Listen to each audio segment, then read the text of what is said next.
Jon Gericke in for Tulas this morning. It's great to be with you. What is it? What's the date today? My watch just giving me a message. The 6th of January. Friday the 6th of January. Feels like it's still January, hey? 6th of February. It is. It's almost Christmas. Welcome to the show. Great start to the show. If it's going to be like that for the next 3 hours, we're in trouble. Welcome to it. It's a Friday. We got a busy show for you today. Let me tell you some of the highlights. Looking forward to all of these conversations later on. You hear the story about application fees for universities. It just seems so expensive just to apply to go to university. And if you want to apply to more than one university to make sure that you at least get in somewhere, it's going to cost you even more. Well, the South African Union of Students are calling for universities to scrap those application fees. They're saying there's no need for it. So we will talk to the spokesperson of the South African Union of Students and see what they have to say about how they can scrap that. Then after 7 o'clock, it's the big story in Johannesburg, north of Johannesburg, the Midrand water crisis. Johannesburg says that it's gradually improving the water situation in Midrand after days of outages, although some people will argue it's been weeks of outages. So we're going to have a couple of takes on this. First of all, we're going to talk to the chairperson of the Noordwijk Residents Association in Midrand. We're going to get an understanding of exactly what it's like, what the situation is like for residents in their houses and for businesses as well, and for schools. Some schools saying don't send your children to school because there's no water. And then directly after that, we will talk to the city. Johannesburg Water's operations manager will join us today, directly after that, who will answer. So we'll hear from the residents, and then we'll hear from Johannesburg and see how those two are related and see if they have any answers for us. The president's call for urgent strengthening of witness protection. You heard Elvis talking about that today. We'll touch on that as well. Then another story coming from the north, 10 billion rand with a B is going to be needed to fully recover from the floods in Limpopo. 27 people dead, 3,000 homes, 439 roads unusable since December. Limpopo provincial government says it needs 10 billion rand. We'll talk about that later on in the show. And then towards the end of the program, there's some good news coming out of the mining indaba. That is happening in 3 or 4 days from now. One chrome producer is challenging the industry's default approach to community engagement. There's a whole community ownership directly into its corporate structure through the Marula Community Chrome. We're going to talk about how this is changing mining and how it works for their business model.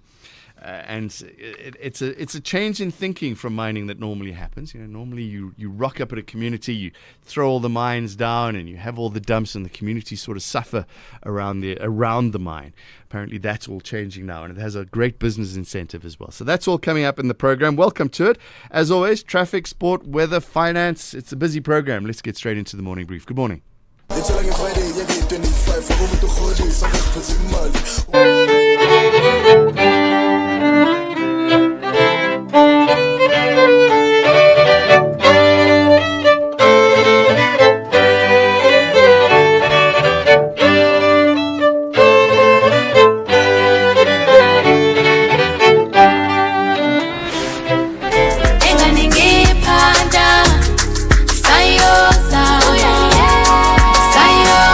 We're going to talk about this registration fee or application fees for universities, but you've got housing problems. Yes, good morning, John. So Cape Peninsula is again facing student housing crisis, leaving many students sleeping outside campuses, while the National Student Financial Aid Scheme, NSFAS, clarifies it does not manage accommodation. It is engaging with the university to support the students. The delay is confirming 2026 accommodation and allowance rates has left landlords and students uncertain. NSFAS has approved funding for over 600,000 students, but thousands of applications remain pending under verification or in appeal. Accommodation approvals are limited, with many applications still awaiting institutional or landlord review, exasperating the housing shortage. So that's quite a crisis, and hopefully they do tend to that. And then, if you thought the Madlanga Commission was tense before, Today's going to be fun.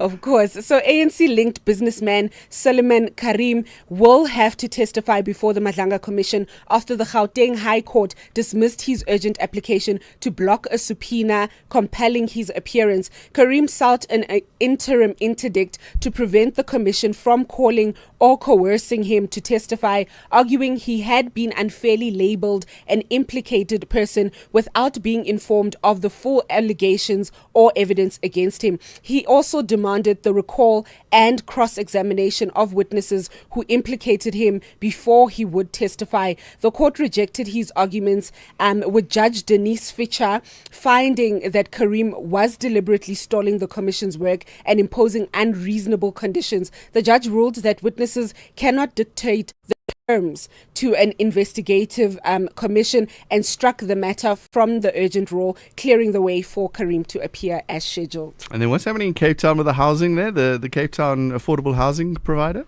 So this is quite a sad one as well. Parliament has criticized Cape Town affordable housing. Stanza just disrupted me.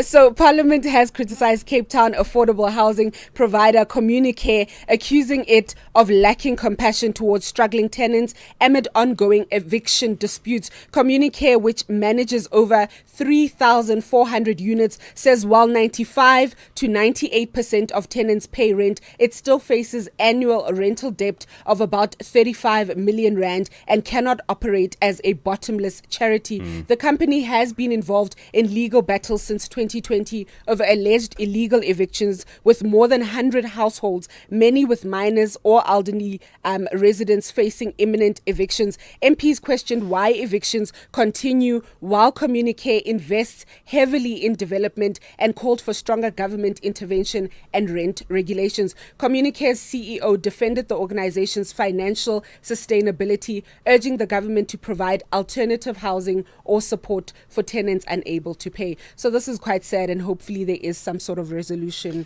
soon. Yeah, you see it. Yeah, it's one of those things. You need to make money, but you need to make money sustainably. Exactly. and without abusing people. I mean, it's a win-lose situation, honestly. Win-lose situation. There's a lot of those around. Melissa, thank you very much.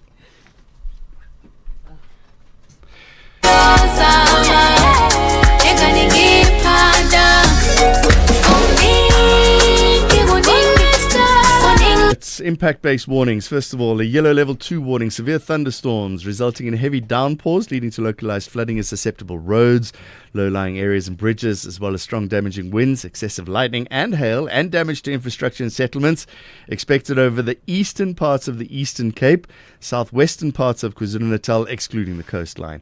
Extremely high danger of fire expected over the extreme northeastern parts of the Northern Cape today, and 2 advisories of hot and humid weather resulting in very uncomfortable conditions over the eastern parts of KwaZulu-Natal until Friday, and a heat wave with persistently high temperatures over the northern parts of KwaZulu-Natal expected until Friday. Pretoria, Johannesburg, Vereeniging, Mbombela and Polokwane today all going to be partly cloudy. The capital 17 to 33, Joburg 17:31, Vereeniging 17:29, Mbombela 17:31 and Polokwane will be 16 to 29. Mahikeng and Vryburg partly cloudy, Mahikeng 17:32, Vryburg 17:34. Bloemfontein partly cloudy, isolated showers and thunder showers 18 to 33. Kimberley partly cloudy, isolated showers and thunder showers 20 to 35.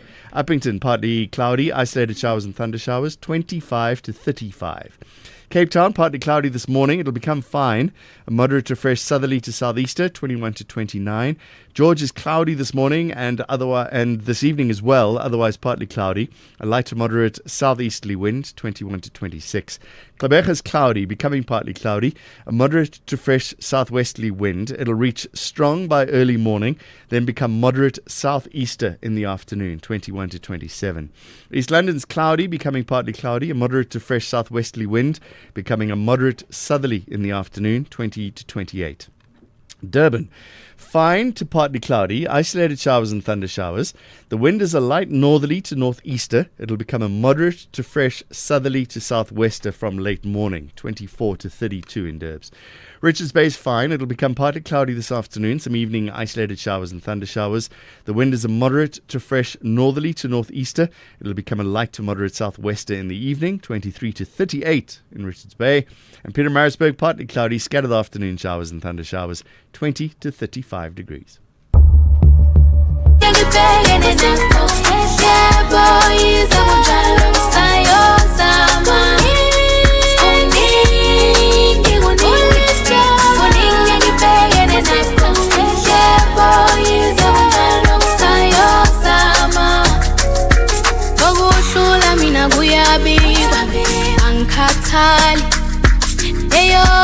Phela isuyinzima hard work I am ngivuke ekuseni ngenza uhlelo melela benza njalo I hold myself impumelelo sesiseduze nayo Shilo ini makanana Shilo ini makanana Shilo ini makanana Shigepisha machana mane Authorities have escalated their investigation into social media platform X by summoning billionaire owner Elon Musk for a voluntary interview and searching the company's French offices amid allegations that its algorithm may have been used to interfere in French politics. Lucien Pierce is a director at specialist IT and cybersecurity law firm PPM Attorneys in Johannesburg. Lucien, good morning to you. Thank you very much. They searched X offices in France. What were they looking for? Oh, morning, John. They're looking for evidence of certain crimes that are alleged to have been conducted, which relate to certain algorithms that are being used.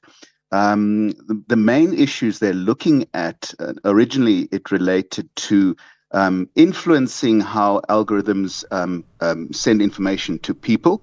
But in recent times with the deep fakes, if you want to call it that, where images have been manipulated to show people either in bikinis or even naked, the investigation has expanded. So there are about 7 different investigation tracks that they're following. What implications does this have for Musk now, and their former CEO, Linda Yaccarino? They have to come in for these interviews in April. Yeah, so the interviews are voluntary at this point because there aren't any criminal charges that have been laid just yet. But the danger for them is that they could personally be implicated in this and charged, not just the company itself. The reason for that is because the French would probably argue that they had some kind of influence over the way that these algorithms were programmed, if you want to call it that, and how they made decisions about things like these images that were being manipulated. There was also an element of Holocaust denial, which is an offense in France. So yeah, there is a very good chance that they could be implicated personally, charged personally, if the French authorities find sufficient evidence. Just explain, I mean, when you talk about algorithms and those kind of things, I'm sitting at home, I'm browsing through X. Why would that be manipulation, or how's it manipulating me? Yeah, so if you think back to the 2024 elections across the globe, where about 70 countries had elections, and if you go even further back to 2016, where the US elections were mired in controversy, what happened there was that social media platforms, if you want to call it that, they were structured in such a way that the way they send information to users could influence the type of message they receive. So certain types of people would have received messages or social media I'm just trying to find the correct term, but essentially they would have received messages that would have influenced their thinking in a particular way that suited a particular party, if you want to call it that. Okay, so I'm browsing through and suddenly I'm seeing more right-wing news, for example, than I would normally do, or left-wing news, whichever the case might be. Absolutely. There would be lots of data points that these algorithms would pick up on. It would know, potentially that Lucien has particular views. He's associated with another person and connected to them and follows them on X. And therefore, because that person has ultra right-wing views, Lucien might be interested. So we're going to send him messages with a particular slant that are going to influence him even more and potentially win his vote for an extreme right-wing party. You mentioned these deepfake images, and I feel as if it was like a week or two before they did shut it down, these sexualized images. Is that part of the look that they're looking into as well? Yeah, that's right. Initially, and if you follow Elon Musk, you'll know that he's very much in favor of freedom of expression. In essence, allowing people to say what they want. And in his view, these images, he even joked by publishing a picture of Keir Starmer in a bikini, saying, if people want to do this, let's allow them to do that. How are we infringing other people's rights by showing them in bikinis? But of course, what that is doing is that it's infringing your right to your image and your privacy. So there was that balance that that people were arguing about, and of course, Musk is extremely in favor of freedom of expression. But after about a week or two of pressure, X capitulated and they changed the algorithm that stopped Grok. This is a particular program on X from being able to produce these images. X are denying wrongdoing, and even the U.S. government's got involved. Tell us what's the backlash here? Yeah, X, as I said, are really in favor of freedom of expression. They believe that people should be allowed to say what they want. The U.S. government, of course, has an interest in promoting the success of huge tech companies. So its perspective is that this is an attack on one of its very successful tech companies. It's influencing its ability to do business. That there are political angles to it. And therefore, it's taken the view that this is more political than anything else. It's not just France. There's a whole EU investigation into this as well, separate investigation into Grok. So is this cross-border investigation happening? Yeah, it is. There is a collaboration from my understanding. Europol, which represents various police forces across the region, is also involved, is also assisting in the investigation and had a presence when these raids occurred. So there certainly are other countries that are also involved and likely or potentially to expand the investigation to their countries. Europe have been quite involved in these big tech companies. They've just had a good look at Google. There've been some regulations put out there as well. This is an attack at X. Is this Europe trying to change the internet almost, or I'm just thinking of the way Australia has handled their banning for kids on social media. Is this protection or is this control? Yeah, there's a huge debate about whether it's control or whether it is an attempt to limit freedom of expression. But Europe's attitude is that there has to be some sort of regulation over what is done on the internet, over what big tech companies are allowed to do, because if their attitude is if there's free reign, people who need protection are not going to get the protection that they need. So some laws have been implemented to restrict and moderate what these big tech companies can do. That's, of course, Europe's approach. You have a much more leave it as it is, a laissez-faire approach in the US, where they're basically allowed to do what they want to a certain extent, of course, but there is a lot more latitude that they have in the US compared to Europe.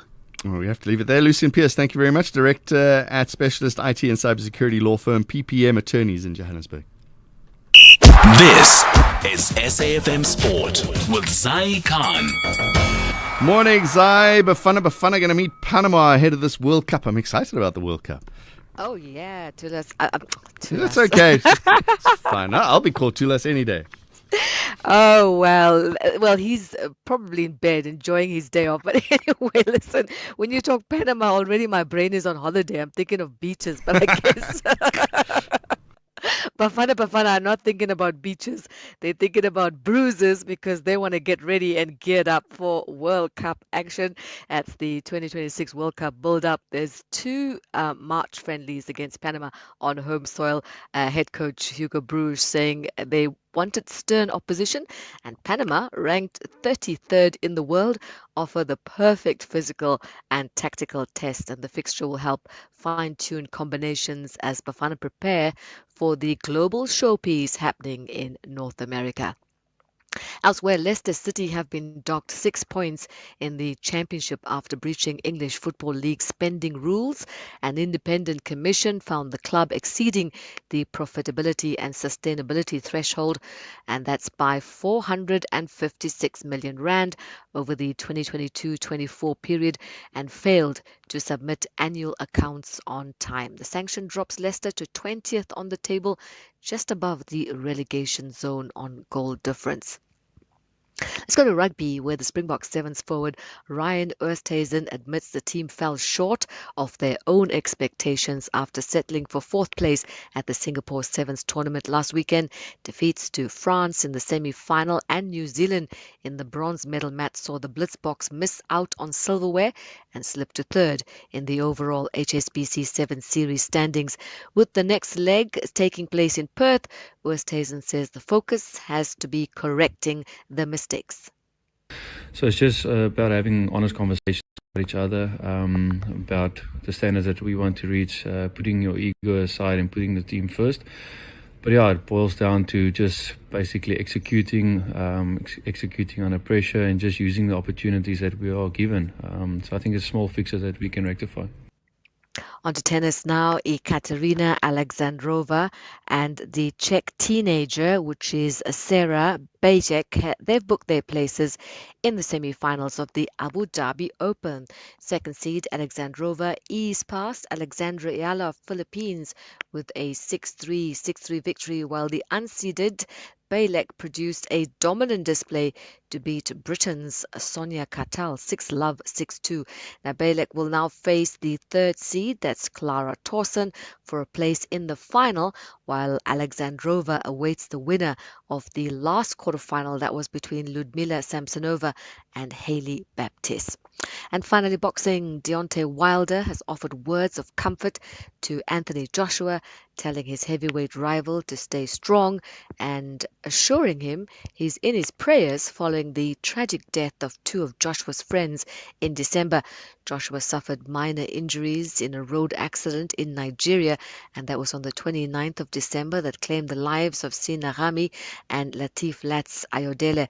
Wilder said the incident stirred painful memories of losing his cousin in a car crash. Despite being longtime rivals, Wilder and Joshua never met in the ring after a proposed undisputed title fight collapsed, and that was 2018. Now Wilder, who faces Derek Chisora in London on the 4th of April in his 50th professional bout, also spoke about his own mental health struggles, insisting the fire remains as he prepares for the next chapter of his career. Well, look out for the next chapter of sports that comes to you on the morning brief at the top of the hour. I'm Sai Khan. Good morning, I'm Anne Musa. In the headlines, President Cyril Ramaphosa has defended his decision not to fire Police Minister Senzo Mchunu, who's on special leave while receiving his full salary and ministerial benefits. DA MP Diane Kohler-Barnard has denied utilising classified intelligence information without authority. Kohler-Barnard was accused by the KwaZulu-Natal Police Commissioner, Nhlanhla Mkhwanazi, of sharing classified information. And Parliament in Venezuela has given initial approval to legislation that would grant amnesty to people jailed for opposing the rule of Nicolas Maduro a month after he was detained by the United States. I'll have details on these and other stories at 7. SAFM, guiding you through the rush hour traffic. Good morning. Very heavy coming in from the southern side of Joburg yet again. There are two breakdowns in amongst that high volume on the N1 North at Golden Highway. So very heavy coming off the Potch highways. You turn up through Devlin and Eldorado Park around those two vehicles. And then this little police operation through the interchange down towards Uncle Charlie. So you got extra delays there as well. Very heavy through Deepcliff is the call. Big problems then up the Mike 1 inch. Come off the N12 from Ormonde through to Crown. There's an issue there halfway between Boysons and the Crown interchange, causing quite a big backlog. And some early pressure passing Melrose, the Mike 1 North, all backed up from Glenhove, moving through very slowly up towards the Grayston Drive exit. Durban, a breakdown on the N2 southbound near the Umgena Road on-ramp. That's already slow as you head through from Inanda Road on your way down towards Spaghetti Junction territory. The Richmond Road, if you're making your way through to Pinetown up towards Marion Hill, Southmead area, in fact, that's all quite busy getting through that part of Durban. And Cape Town, just a reminder of the roadworks on Stanhope Bridge in the Claremont area. It's a very busy sort of link route from Kenilworth and Wynberg and Newlands in and out of Claremont and in and out of the transport hubs there. The roadworks on the bridge cause problems primarily morning and afternoon drive times, but Friday you get this Friday prayers, and you also get the pickups from the boarding schools, so you don't only get morning and PM drive time problems around Claremont Newlands, but you really get the sort of extended lunchtime backlog as well. So further you're away from Stanhope Bridge today, the easier the traffic will be. Rob Byrne, SAFM Traffic. The Business Update on SAFM. Good morning, Tarling Lachela. Let's get an update on what's happening in the business. And I see Amazon, who are laying off staff, are now investing in AI. Yeah, that's right, John. And Amazon rattled markets after projecting $200 billion in capital expenditure for 2026. This is far above expectations, with most spending aimed at AWS data centers to meet increasing AI demand. Now, the company's CEO, Andy Jassy, said AI and core workloads are growing faster than anticipated. The announcement overshadowed otherwise solid fourth quarter results. Amazon beat revenue forecasts and saw AWS post its fastest growth in 13 quarters. Shares, however, fell more than 10% in after-hours trade as investors weighed the near-term cost of competing in AI. Now, the market reaction reflects wider concerns across big tech. Alphabet also flagged a surge in AI infrastructure spending, while Meta expects CapEx to nearly double as AI adoption accelerates. Investors are questioning how quickly these massive investments will translate into profits and whether big tech can sustain growth amid these soaring costs as well. Is any AI making money? I don't know. And then why is my crypto looking so bad? Yeah, hey, crypto investors are not having a good time, John. We saw Bitcoin briefly drop below $61,000 overnight, marking a 15% decline. Now, the fall underscores growing doubts over Bitcoin's utility as digital gold, basically a hedge against inflation and an alternative to traditional safe havens like gold. Now, after reaching above $126,000 in early October last year, the cryptocurrency has struggled to maintain momentum, breaking below the key $70,000 level. Now, the weekly decline approaches 30%, bringing Bitcoin close to pre-election prices, pre-US election prices, that is. Now, analysts say the sell-off reflects a broader reassessment of the digital asset, with investors questioning whether cryptocurrencies can deliver on promises of stability, security, and value amid market volatility. I was also reading it's costing more to mine a Bitcoin than it's actually worth now. So all the miners are losing money. What is happening in the markets? So another turbulent day for markets, John, with stocks, commodities, and crypto in the red. Stateside, a tech sell-off deepened with investors concerned about Amazon's big AI spending bill. The Nasdaq taking a hit, down 1.6%. Now, that also spilled over to the JSE, with stocks in negative territory, being hit by lower metal prices, which saw resources decline 5% and the all-share closing 1.8% lower. Currencies also under pressure, with the rand at 16.28 to the dollar, just above 22 to the pound, and 19.19 to the euro. Oil, in the meantime, trending lower. This on the back of easing geopolitical tensions, particularly tensions between the US and Iran.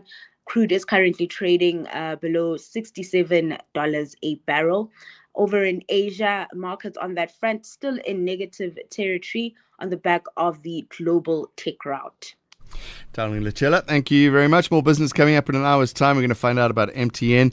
And then later, I see Volkswagen are calling for policy changes in the South African car manufacturing sector. So we'll get updates on those. Africa Update on SAFM. Good morning, Sipho Mantula. It's been a while. What's happening in the DRC today? John, what we see is still picking up from Italy on a business level in the continent. We see Glencore announcing that they are now giving some of its shares, 40% of its stake on copper and cobalt to some US-backed investment group. We'll know, John, that this deal comes just after the US has been engaging on the DRC conflict mediation. But the US is pushing its national interest here, John. They are looking at advancing their renewable energy. They are also looking at their national defense supply chains. Now, Glencore, as it has been in the DRC for almost 20 years, John, they are giving all those stakes to the US-backed companies. You'll recall, John, finally also that Glencore was also found guilty in terms of bribe charges in the US and are facing a tax penalty of nearly 900 million in the DRC. So Glencore is moving, but it's giving some of its shares to the US-backed companies. Staying in the DRC, or this time the Republic of Congo, they have some voting happening in March? This is the neighbor of the DRC, John, from Congo-Kinshasa to Congo-Brazzaville. Congo-Brazzaville decides next month, John, between the 12th and the 15th. Now, yesterday, a strange thing happened. The current sitting president declared himself as a candidate. Now, Denis Sassou Nguesso, you recall that he was a president in 1979, returned to power in 1997 after a 5-year break due to war.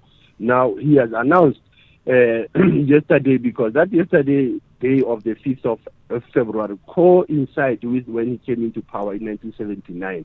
That's why yesterday he had declared himself as a candidate for his governing party. At the age of 82, Denis Sassou Nguesso is going for the elections in Congo-Brazzaville. I just want to understand what you said. He was president in 1979, and in 2026 is running for election again. Absolutely, John. This is a man who has been holding power here, in the Congos. So he's going back again, and as I said, his constitution, they've been able to amend the constitution, so he's still eligible for another term. That's 4 generations. All right, isn't That's it? 4 generations. Okay, Ghana and Zambia have abolished visa requirements. Good news? Good news, John. President Dramani Mahama is visiting Zambia this week. He's ending his state visit today, John. He met with President Hakainde Hichilema, emphasizing the role of the founding fathers of Ghana, Dr. Kwame Nkrumah, and also Dr. Kenneth Kaunda.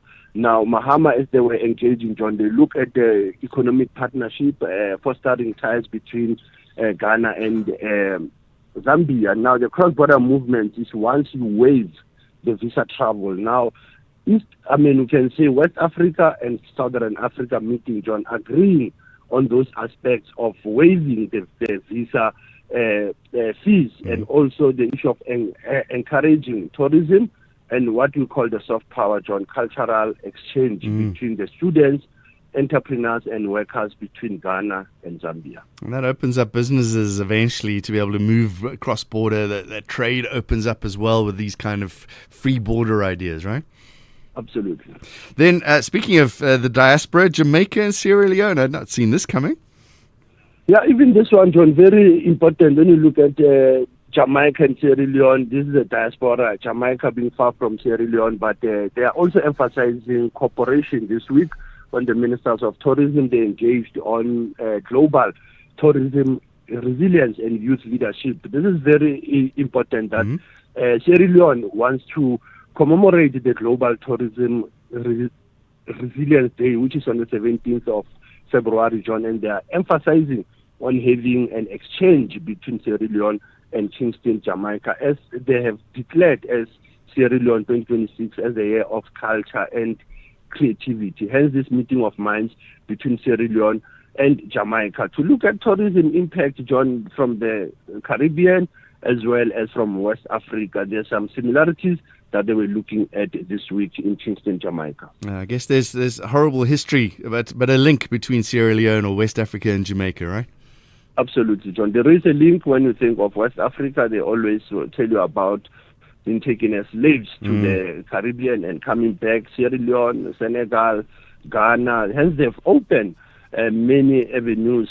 Sahel also have opened avenues for the African diaspora, particularly in the islands of Jamaica, Trinidad and Tobago, Barbados. All those areas, they have been linked to West Africa. Even the language, even the food, they can connect. And your historical archive is also staying in the Caribbean. I still stay in Jamaica, John. It's 81 years. I mean, he will have been 81 years old today. And globally, and today also in Kingston, Jamaica, they are celebrating the birthday of Robert Nesta Marley, who was born in 9 Miles, St. Anne in Jamaica, to Sidela and Cape Town, Novel, St. Clair Marley. He was born in the early hours of the morning, John, around 2:30. But the link of Robert Nesta Marley and the continent also connects with Africa in the sense that some of his first visits started in Ethiopia, went to Kenya, went to Gabon, went to Zimbabwe. These are the interesting missions of Robert Nesta Marley. And as you know, John, this man has an impact globally in terms of his role playing with Peter Tosh, Banuela, the I3, Rita Marley, Masha Griffiths, and Judy Mowat. And his sons are carrying the legacy of Robert Nesta Marley. Hence, like I said to you, in Jamaica, there's a museum of Robert Nesta Marley where it commemorates, it looks back at the life and times. There are films, there are books about Robert Nesta Marley and his impact, in the global struggle, his impact on the continent, John, marks it as is part of the Reggae Month.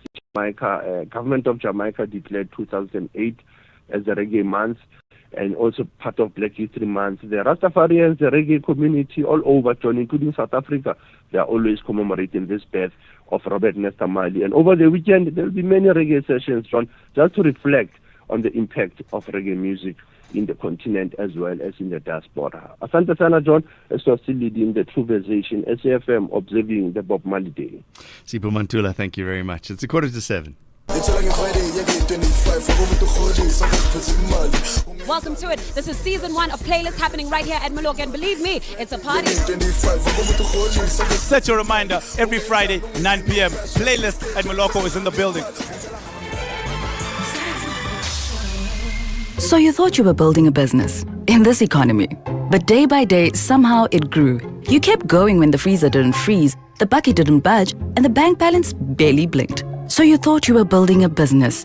You weren't. It was building you. Because this isn't just what you do anymore, it's who you are. And you don't trust just anybody to protect it. Chat to your broker about Old Mutual Insure Business Insurance. Protect what built you. Old Mutual Insure Limited is a licensed FSP and non-life insurer.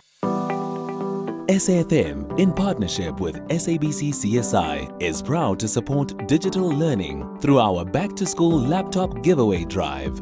On 6 February 2026, The Talking Point with Kathy Mutlatlana will be broadcasting live from Skurveberg Secondary School in Western Cape. We will be donating laptops to the school, supporting learners, ensuring access to technology. Join us as we make a real difference. SAFM, leading the conversations that move us. All week long, we're saying yes to the first for Africa. For the first time in its 60-year history, the Montreux Jazz Festival is coming to African soil, and it's happening in Franschhoek. Say yes to the first artist reveal at the Archers stage. Salif Keita, Mandisi Diantes, Billy Monana's Guitar Convergence, and the Kezivan Ama Big Band Experience. Say yes to the Jazz Village. Intimate performances by Madala Kunene and Sibusiso Klaba, and Kwanti Lee with Herbie Tswali, Andile Yanana, Ayanda Sikanda, and Sisonke Klonti. It's just the beginning. Many more acts to come. Tickets for the Archers are on sale now at ticketmaster.co.za. The Montreux Jazz Festival Franschhoek, presented by Nedbank. Say yes. Jon Gericke on SAFM. gone 6:45. I'll push the button. The South African Union of Students is calling on universities to scrap application fees, arguing it unfairly excludes academically capable students from disadvantaged backgrounds. Dr. Tatu Masekwa is the spokesperson of the South African Union of Students. Doctor, thank you very much for joining us. Why is it being discriminatory? Thanks, John, and good morning to you and to your listeners. So when we look at an application fee, automatically it excludes potentially deserving academically fit students who are coming from poor background. And when you check around, of all universities that are charging application fee, so if you were to check, it means that a student is supposed to at least have about 3,000. If not 3,000, for them to can at least apply to almost all institutions of higher learning across the country. Where does what's the application fee used for?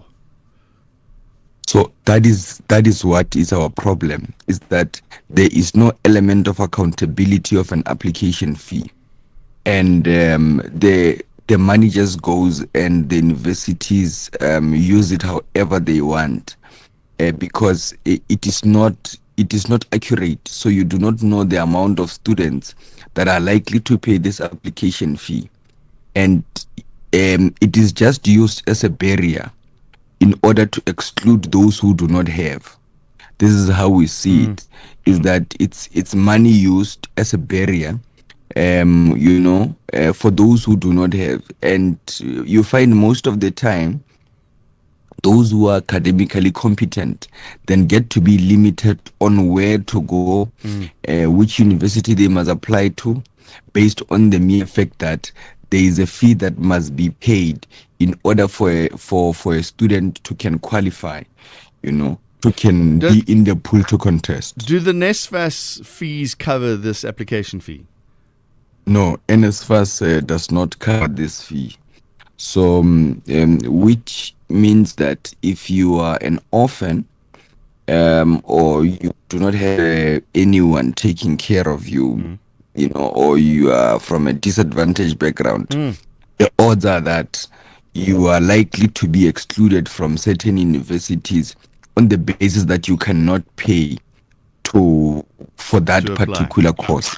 Yes. From what I understand, the Department of Education actually funds administrative salaries already. So this is why I'm asking where this money goes. If you get 1,000 students at 500 Rand, you got 500,000 bucks. Is this just a way of varsities making money?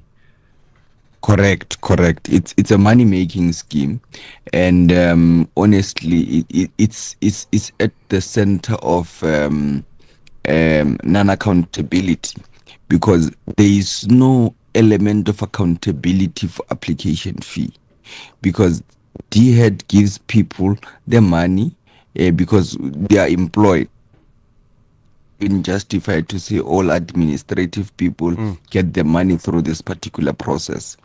The only thing that must happen is that it must just be removed. Are you calling for all registration fees to go away, or just for certain individuals? No. So what we're saying is that the application fee must be removed, and this will allow almost every other student from all different background to can contest equally. Because NSFAS will only come and cover you once you are a student. Now, before that, it's you and yourself. And it means that when you then apply, when you look at all of this, you must become selective as to where must you go, based on the money that you have, not based on the ability, your academic ability to can enter and contest any other university course of choice, and etc. and etc. All right, Dr. Tatu Masekwa, thank you very much. Spokesperson of the South African Union of Students. What do you make of that? As always, phone lines open, 086 000 2032.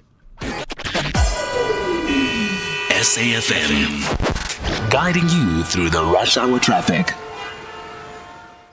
Still very heavy coming into Deepcliff Interchange. Couple of issues there this morning. Just means traffic's heavily backed up from the N12 Potch Highway all the way through Deepcliff. A lot of traffic diverting through Golden Highway Devlin and Golden Highway out through Nature Arena. And there's some traffic light problems to the Golden Highway motorists as well. So just really heavy out that El Dorado Park and Devlin area this morning. The Mike 1, a crash before you get to Crown Interchange. That's the reason for the backlog coming in from Ormonde. And then you get to Crown and it's slow to Empire Road. And then some big trouble after that from Parktown through to Santon. There's some overrunning roadworks between Corlett Drive and Grayston Drive, and also a crash around sort of 11th Avenue, Glenhove Road area. So very heavy. That Mike 1 starting at Ormonde and all the way through effectively to Santon this morning, ducking and diving around some obstructions. Also a breakdown N3 north at Modderfontein Road. So big traffic coming up from Germiston, Eland Interchange through Edenvale or through at least Bedfordview, Galulis and up into that Edenvale area. Durban tracking a breakdown on the N2 south just after Umgena Road. Traffic marching back pretty quickly to Queen Nundy Drive. It's well back past Inanda Road at this stage. Truck crash on the M7 towards the Bluff just by the Belleville Road exit. And the N2 out of Amansam Toti from sort of Galleria Mall up into Prospect, and there's some heavy traffic flow there today as well. Cape Town roadworks on the N7, Jakes Kerwell Drive at Viking Way. Some extra delays as you arrive into that area from the Lunga side. And just really busy, jam-packed on Baden Powell this morning from Mitchell's Plain through to Strandfontein Road. No let up, despite the fact that it is Friday. Absolutely heaving through there. Rob Byrne, SAFM Traffic. The Cherries won victory as a cherry on top of home ground advantage. It's backwards, still there for Bournemouth. Not bundled home yet. No, it is. Bournemouth 3, Liverpool 2. Stoppage time was up.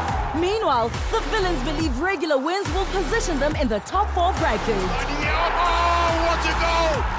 Emiliano Buendia salutes the Villa fans. Some lovely approach play from Aston Villa, and what a finish from Buendia. Straight into the corner. This is the Premier League. AFC Bournemouth versus Aston Villa, this Saturday 7 February at 4:30 p.m. Live on SABC Plus and SABC 3.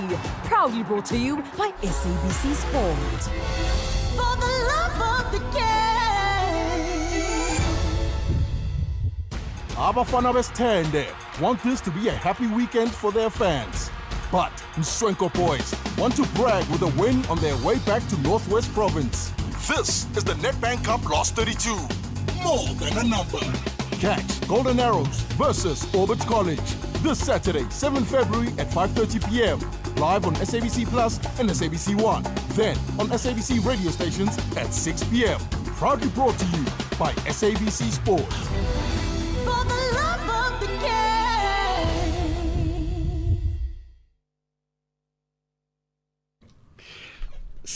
What are we? I'm looking at the time. I'm trying to do the maths in my head. I can't do the maths in my head. 6 minutes to 7 is the time. We were hoping now to talk to SASSA, the spokesperson of SASSA, because they held a briefing yesterday in efforts to stabilize South Africa's troubled social grant payment system. And I saw thousands, hundreds of thousands of grants have been reviewed, 200 and something. 70,000 grants has been suspended as they go through the process of working out exactly where this grant money is going. They were briefing the media yesterday on this, and there's mounting pressure on the agency. There's system failures. There have been cyber attacks. There's been problems. You know, there was the whole card change. What was it, from a black card to a gold card, or whatever that process must be? There have been biometric verification reviews that locked some beneficiaries out of their grants. So we were hoping to talk to Paseka Letsatsi, the spokesperson, about what that media briefing was about yesterday. Unfortunately, Paseka's not answering the phone. So we hope to get hold of Paseka in a moment. Later on, and this is something I want your feedback on, please. If you're in the north of Johannesburg, I want your involvement in what is happening with the water there. We're going to talk to the chairperson of the Noordwijk Residents Association. But if you've been experienced this water outage in the north of Johannesburg, please do call us 086 000 2032 or leave a voice note on 0614 104 107. I want to get your feedback on how you are coping. We've heard stories of the water tankers, right? And we've heard about the water tanker mafia, which is a whole separate conversation that we can have. But are you one of those people that every morning or every afternoon are you standing in queue at a water tanker to fill up a bucket? And then, is that water safe to drink? Would you drink water out of a water tanker, right? Knowing what is it, 100,000 litres or 50,000 litres or whatever the case may be. Are you filling it up and then are you pouring that and drinking it? Or are you boiling it? Or where are you getting your water from? Are you having to spend extra money to go to the shops and buy a 5 litre and that's your drinking water? How are you washing? Are your kids going to school? How are you managing? I want to get your messages so that we can play one or two of those when we speak to Gugulethu Xuma from Johannesburg Water Operations Manager and get your views to them so that we can understand exactly what's happening. 086 000 2032. Let's go to the phones quickly. Let's talk about water with Kotso. How are you experiencing your water issues? Jon Gericke, who funded John? Well, thank you. I think we need to be fair here. Mm-hmm. There is no water crisis in Joburg.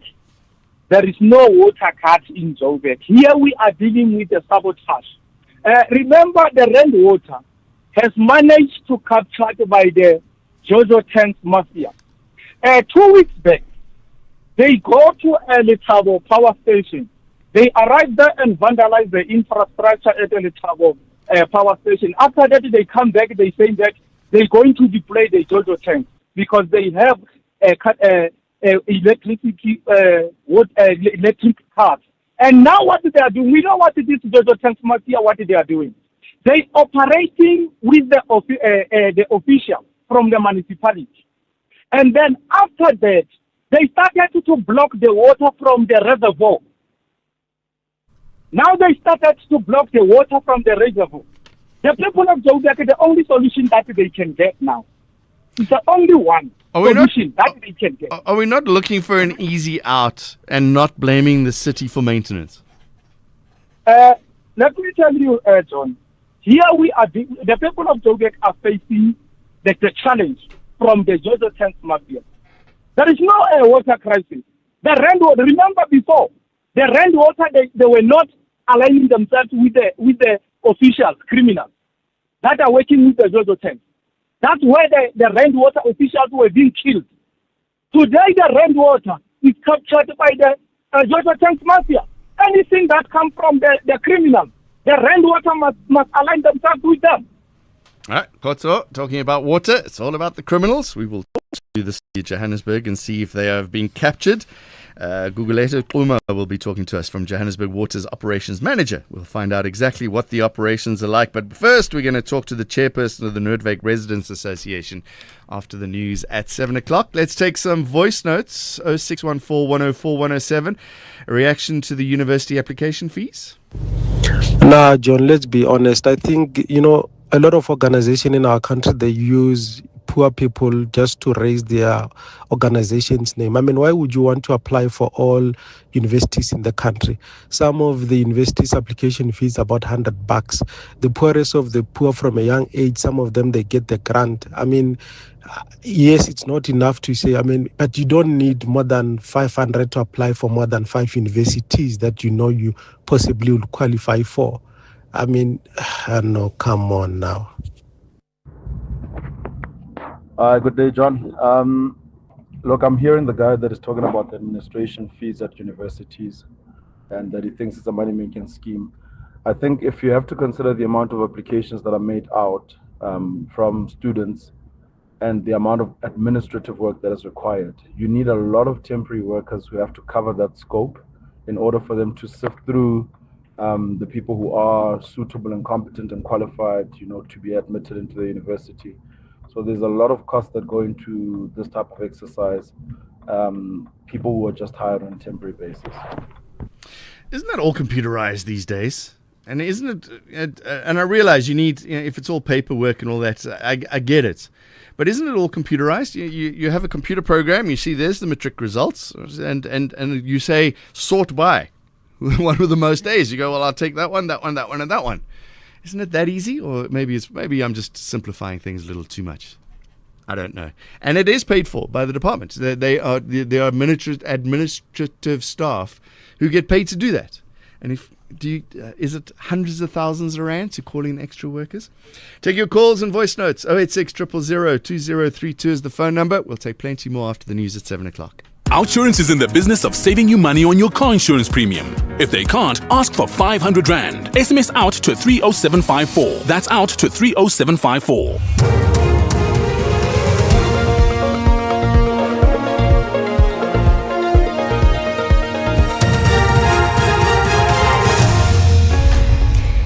In our top stories, President Ramaphosa defends decision not to fire Mchunu and legal channels to be explored to retrieve Lily mine workers. Good morning. President Cyril Ramaphosa has defended his decision not to fire Police Minister Senzo Mchunu, who's on special leave while receiving his full salary and ministerial benefits. Ramaphosa has accepted the recommendations of an interim report from the Matlanga Commission regarding police misconduct and corruption. The president has faced criticism for leaving out Mchunu when he announced action would be taken against implicated government officials. While on an oversight visit to the South African Revenue Service National Command Centre in Pretoria, Ramaphosa told the media he will respond to all Matlanga Commission recommendations at the right time. The Matlanga Commission issued an interim report and I have studied it and I've accepted the recommendations and the work of the Commission continues. And I know people have specifically asked about Minister Mchunu. And I have said I am waiting for that process to be completed. And it's going to be completed in 3 months. And I'm not going to, in the end, let the Matlanga Commission report or recommendations not be implemented. The problem at times is that people focus on one issue. Like right now, they're focusing on Minister Mchunu. DA MP Diane Kola-Barnard has denied utilising classified intelligence information without authority. The KwaZulu-Natal Police Commissioner, Nhlanhla Mkwanazi, has accused her of sharing classified information. Kola-Barnard was testifying before the ad hoc committee investigating allegations of criminal infiltration, corruption and political interference in the criminal justice system. She also said it's impossible for a Member of Parliament serving on the Joint Standing Committee on Intelligence to use classified information without the permission of intelligence services. Certainly, I just want to reiterate, I could not and would not in any case leak out of a closed committee such as the Joint Standing Committee of Intelligence. It did not exist at that time. I was a member of the Police Portfolio Committee, which I thought I would stay on full time, and only at the last minute was told, no, I'll be going to the Joint Standing Committee as well. And I've always endeavoured to do the best that I can here in Parliament. I've treated every head of every division, every National Police Commissioner exactly the same way. I was as tough on the Ria Pierres or the Jackie Celebis or any of the others, and certainly the Paklanes and co. I was always the person who would raise possibility of corruption. Action SA President Herman Mashaba has committed to exploring all legal channels to ensure the retrieval of 3 Lily mine workers whose remains are still trapped underground. Pratin Kambule, Yvonne Mnisi and Solomon Yarenda were in the lamp room container which fell into a sinkhole when the mine collapsed in 2016. Yesterday marked the 10th anniversary of the incident. Action SA led an event in remembrance of the trio. Mashaba has accused the justice system of colluding with mine management in ruining the lives of the families of the deceased. They know the consequences of the retrieval of that container. They forget the fact that they are destroying lives. Not just destroyed lives of the three of Priti, Yvonne and Solomon. They disrupted the lives of the families for 8 years. I'm sure all of you witnessed their living conditions for 8 years. And I have on numerous occasions said to the family, can you please go home, leave it to us. Go and resume your normal life. When they're saying that, Mashaba, we appreciate what you're doing for us, but we are not going to leave this place. The Limpopo government says 27 flood-related deaths have been recorded in the province. The deaths were recorded during flooding last month. Meanwhile, the search for a 5-year-old boy who was swept away by flood waters at Umbaula outside Giyani and 2 occupants of a bakkie at Swinga village near Toyando are continuing.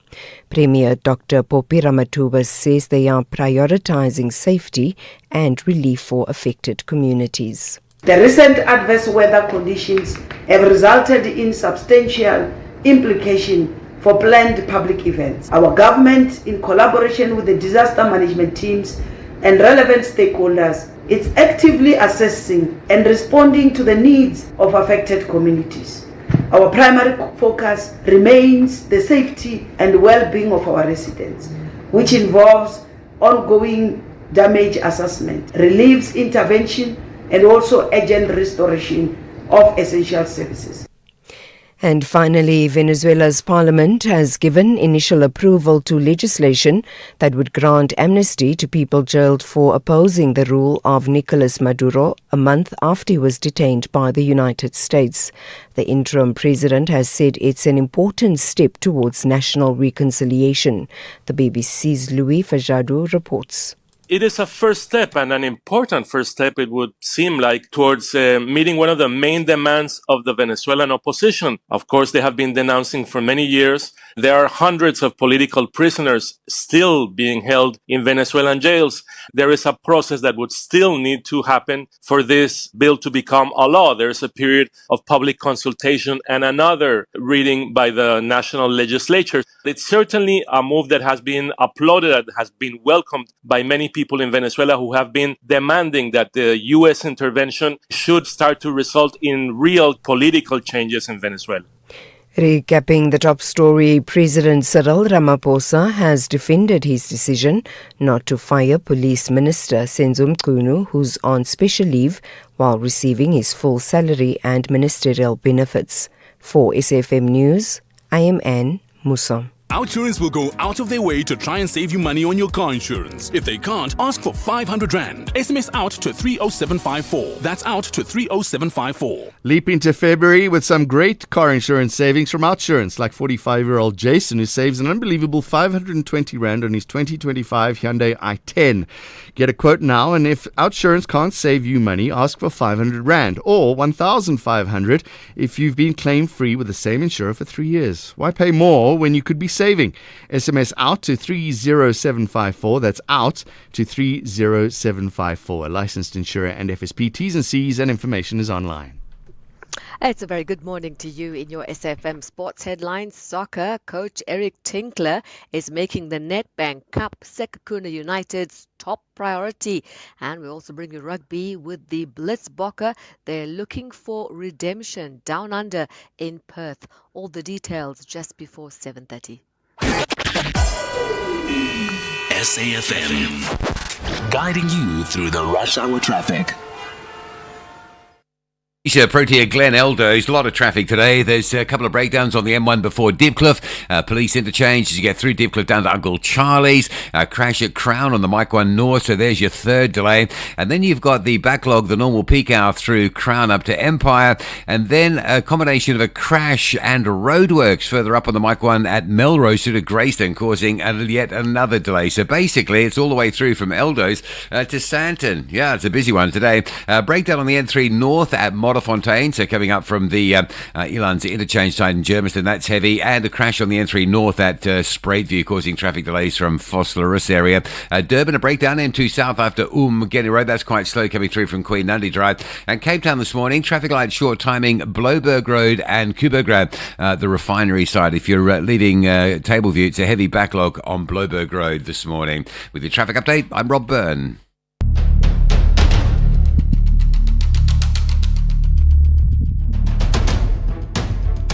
The Morning Brief, Monday to Friday, 6 to 9 a.m.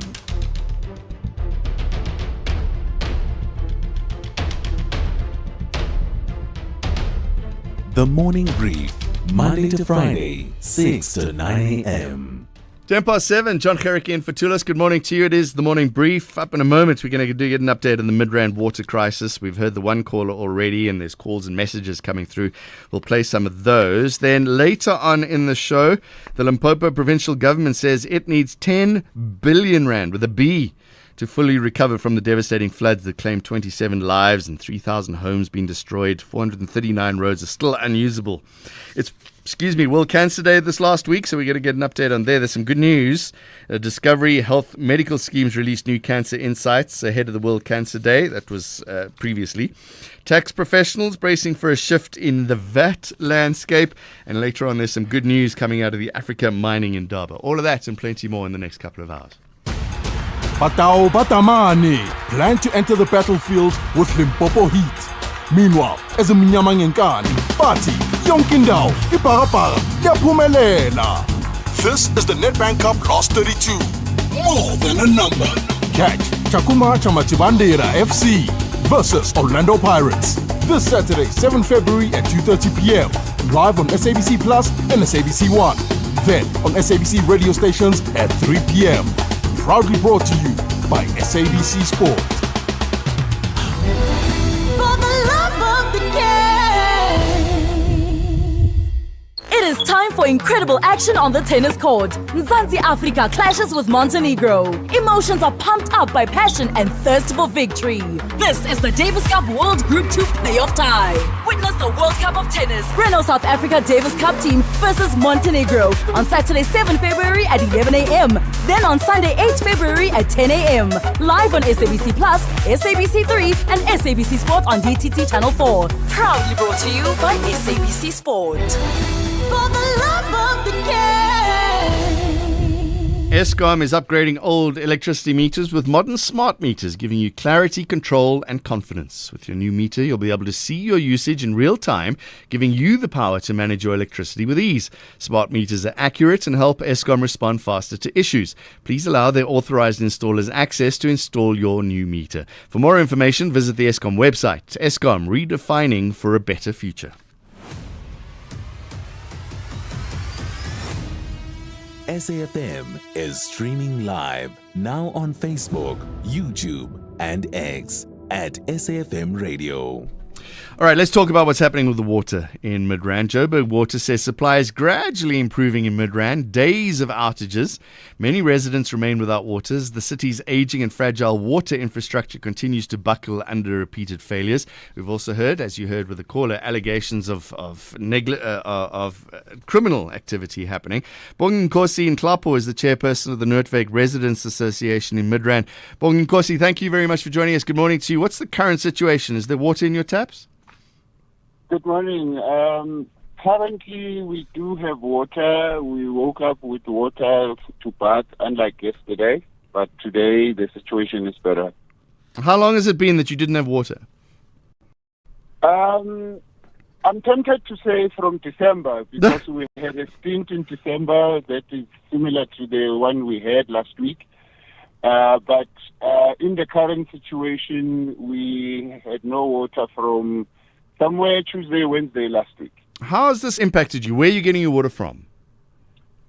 Well, we're getting water from water tankers that are far and spaced, far from people. And yeah, some people are even opening the water hydrants to get water from.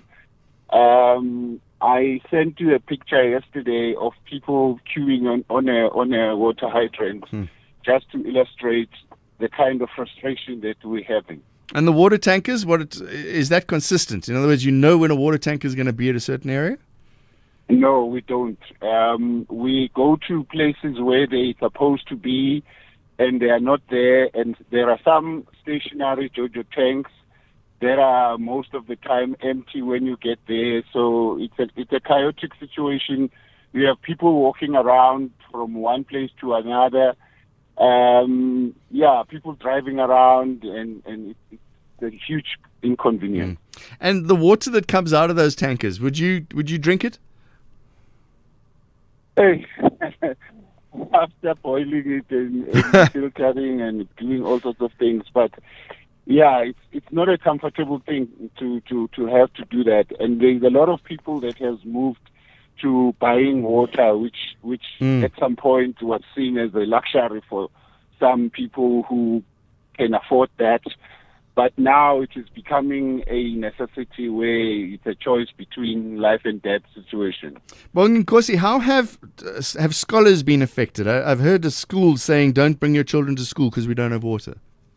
Yeah, no, schools have been affected. The one school dismissed kids at 10 in more than one occasion, and there was even a day where there was complete shutdown of 2 schools.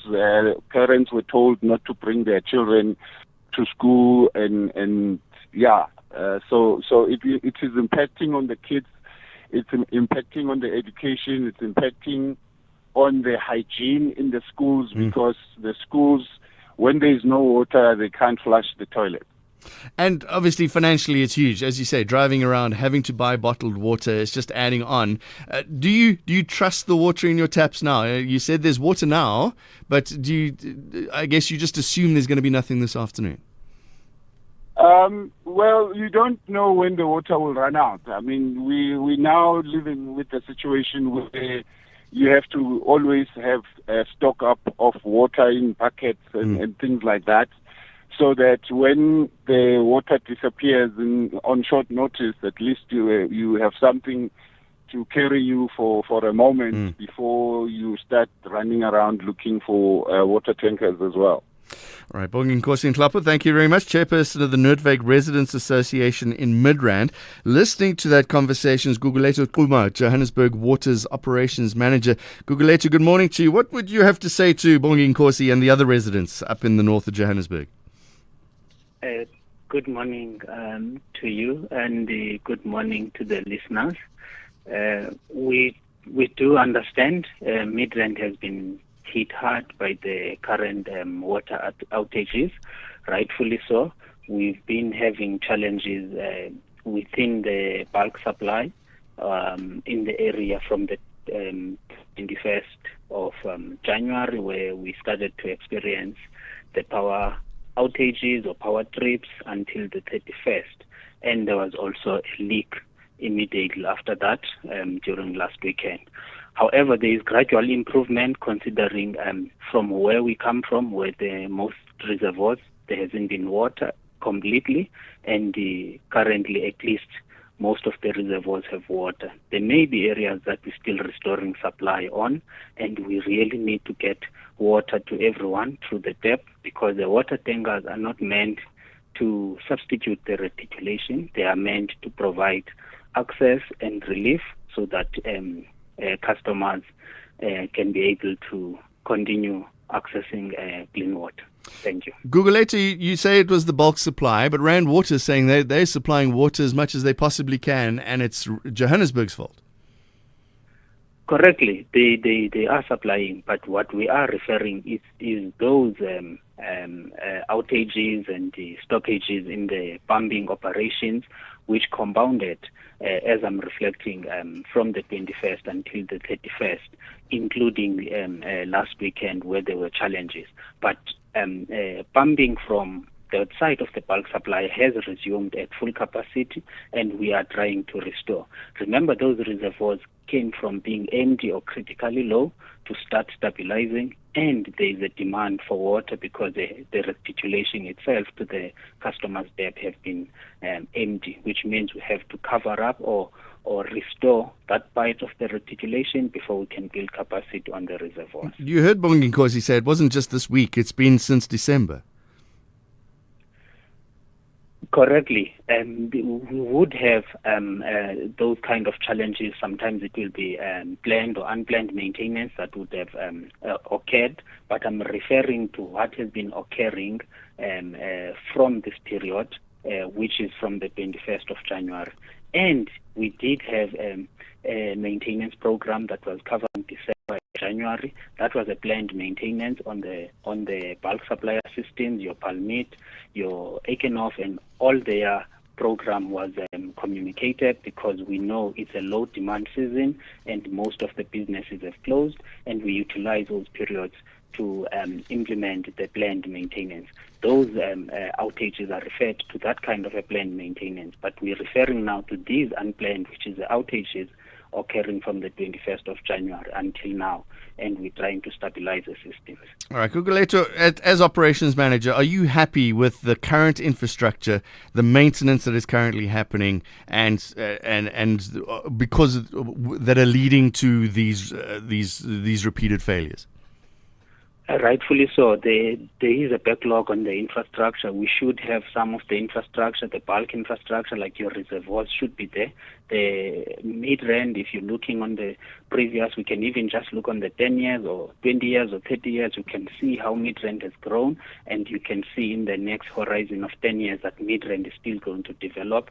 So there are programs that are in place, which includes about 4 reservoirs, and a couple of towers that needs to be built in the Midrand to augment the existing system and improve it for the future demand. How long what's the timeline for that? Currently, we are building in the space of Iran, we are building a tower there that is almost at completion, and some of the reservoirs are currently in the design stage. But obviously, that is short term to medium term and long term projection within the 10-year horizon. That infrastructure will be implemented in Midrand. 10 years. So residents have got 10 years of water problems in Midrand. That's not necessarily correct. It's a gradual, because you're targeting the current growth projection and you are building the infrastructure.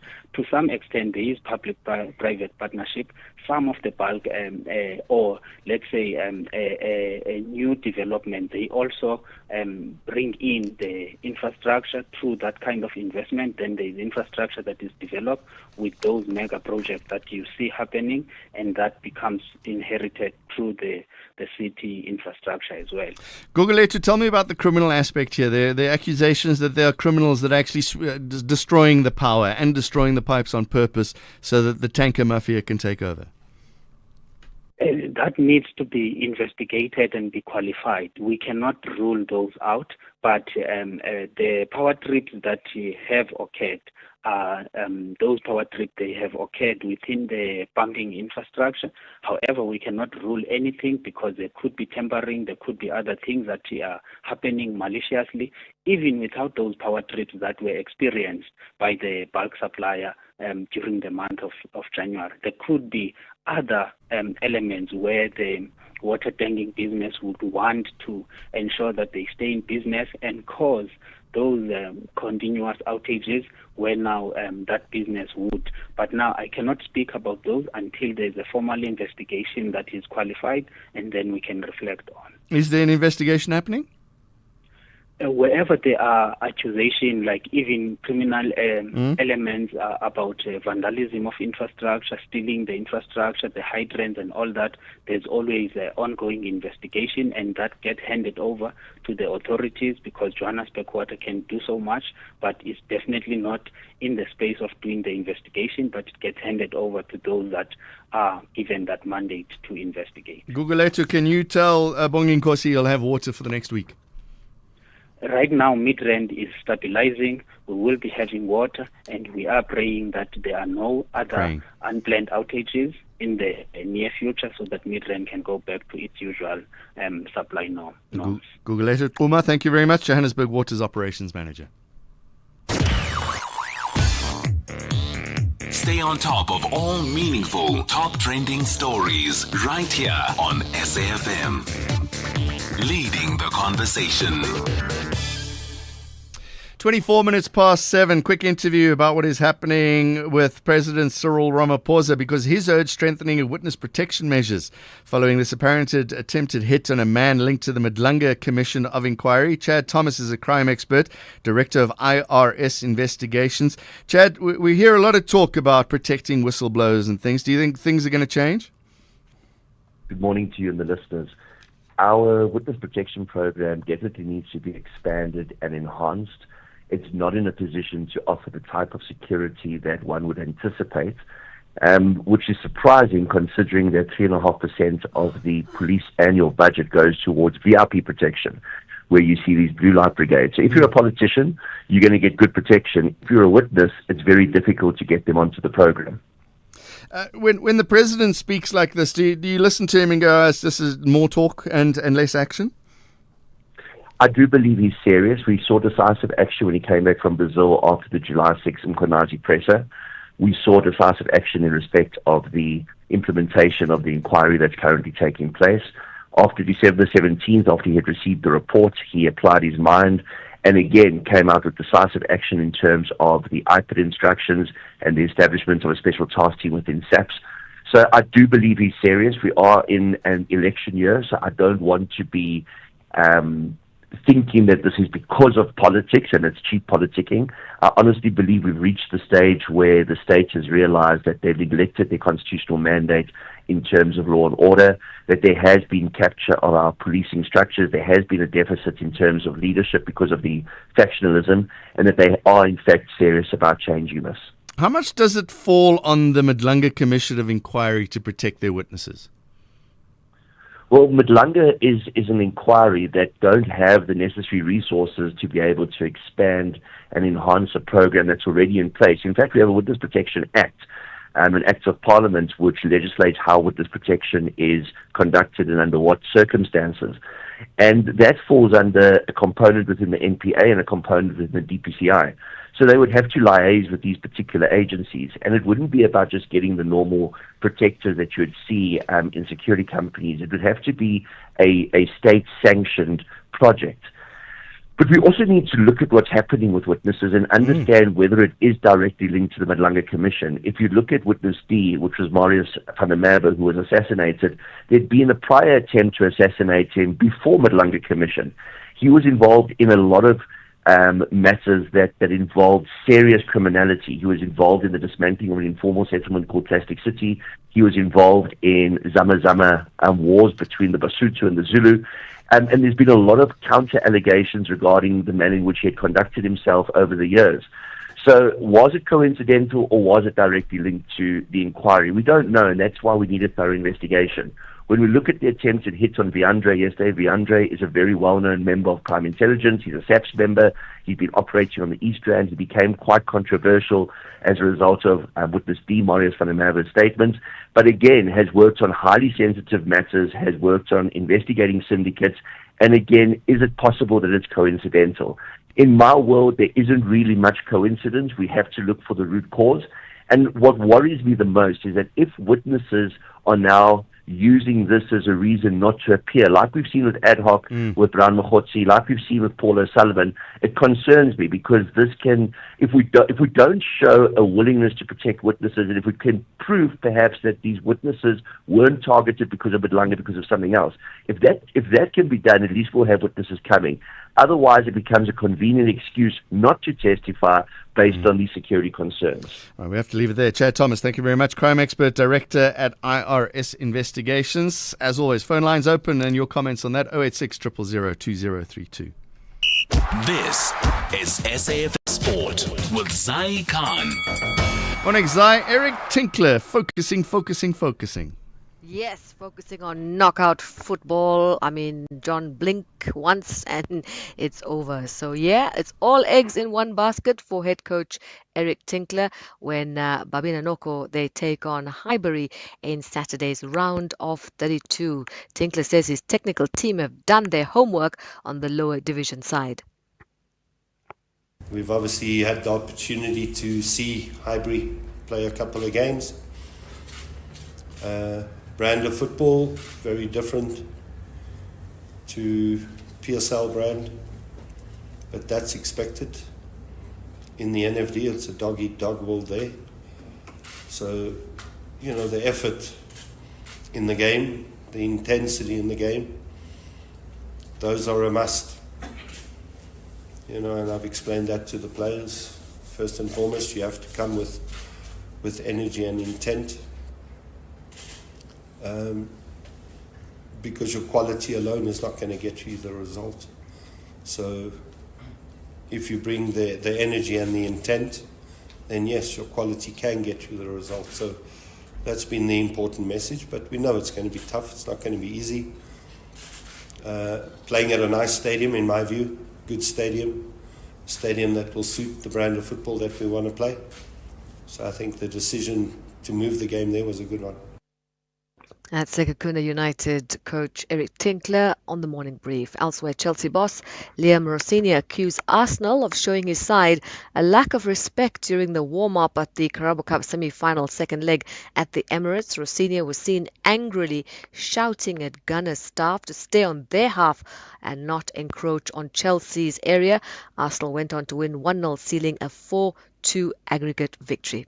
Rugby, Springbok Sevens forward Ryan Oosthuizen admits the team fell short of their own expectations after settling for fourth place at the Singapore Sevens. Next leg is taking place in Perth. The Blitzboks face a stern challenge in Pool A. They are drawn up against the series leaders Argentina, Olympic champions Fiji, and an improving Spain side. We basically didn't let other teams beat us. We lost against ourselves in terms of we didn't execute when we had the ball. We missed tackles. We didn't respect the ball as we did in Cape Town and so forth. So, like I said, it's a small fixer that we can do. I think if we can go into this training sessions this week and just rectify that and respect the ball and just go back to basics that made us successful in the past, I think we can be very successful this weekend. All right, we'll bring you more successful sporting news. Top of the hour for the morning brief. I'm Zai Khan.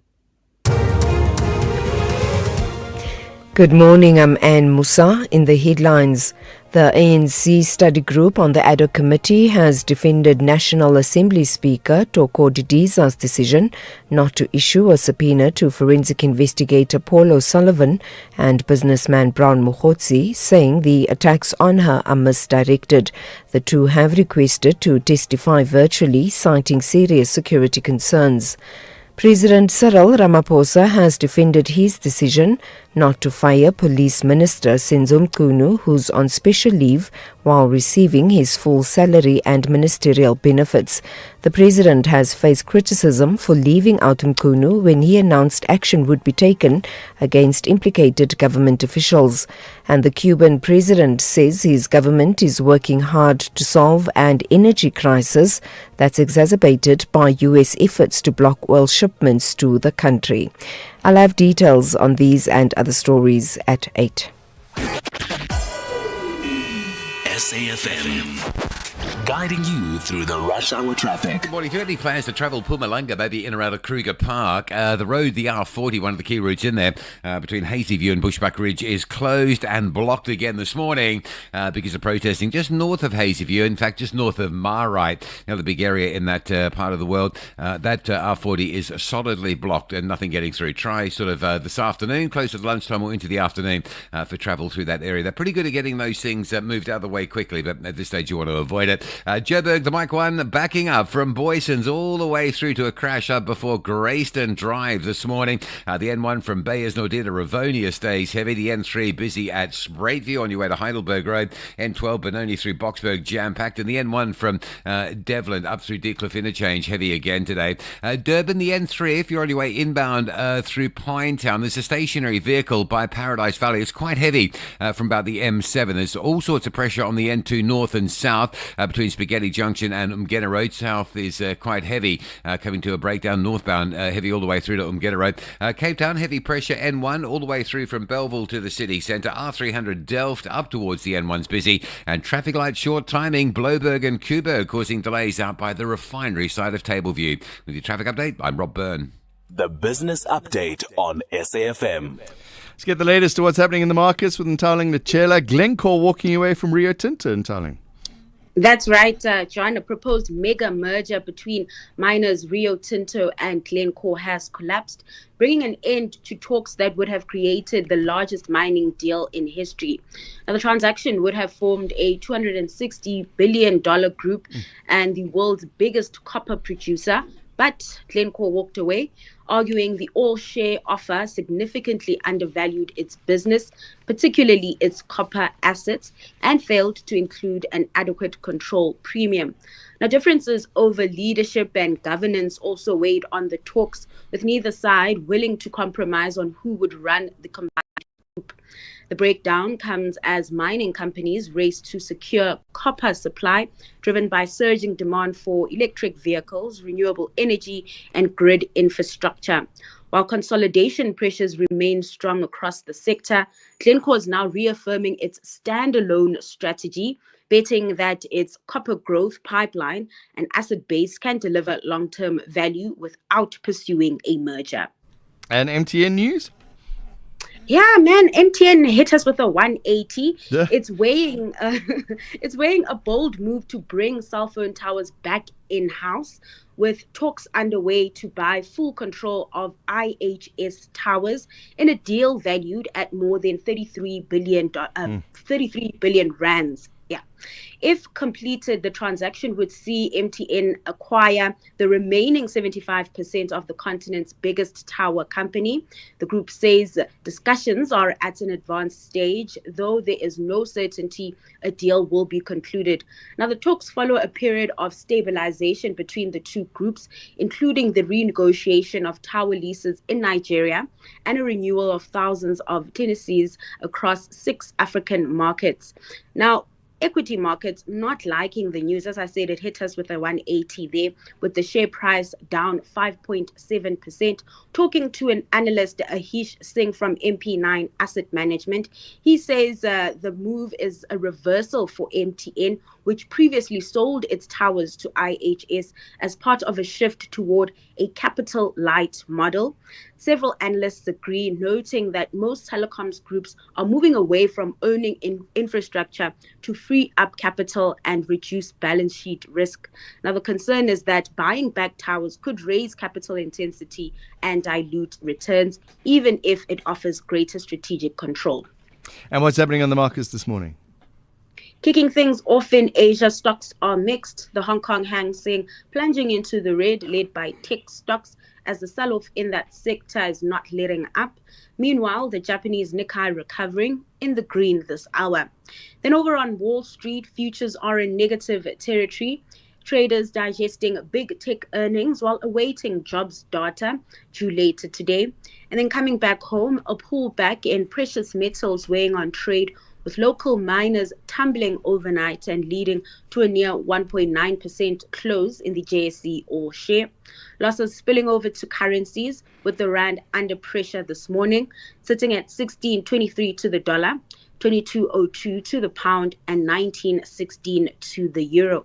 Lastly, in commodity markets, oil in particular, crude is on track for its first weekly decline in 7 weeks ahead of US-Iran talks. Oil currently trading just below $67 a barrel. You're with SFM, Jon Gericke in for Tulas. Voice notes and calls after this. It is time for incredible action on the tennis court. Mzansi Africa clashes with Montenegro. Emotions are pumped up by passion and thirst for victory. This is the Davis Cup World Group 2 playoff tie. Witness the World Cup of Tennis. Renault South Africa Davis Cup team versus Montenegro on Saturday 7 February at 11 a.m. Then on Sunday 8 February at 10 a.m. Live on SABC Plus, SABC 3 and SABC Sport on DTT Channel 4. Proudly brought to you by SABC Sport. For the love of the game.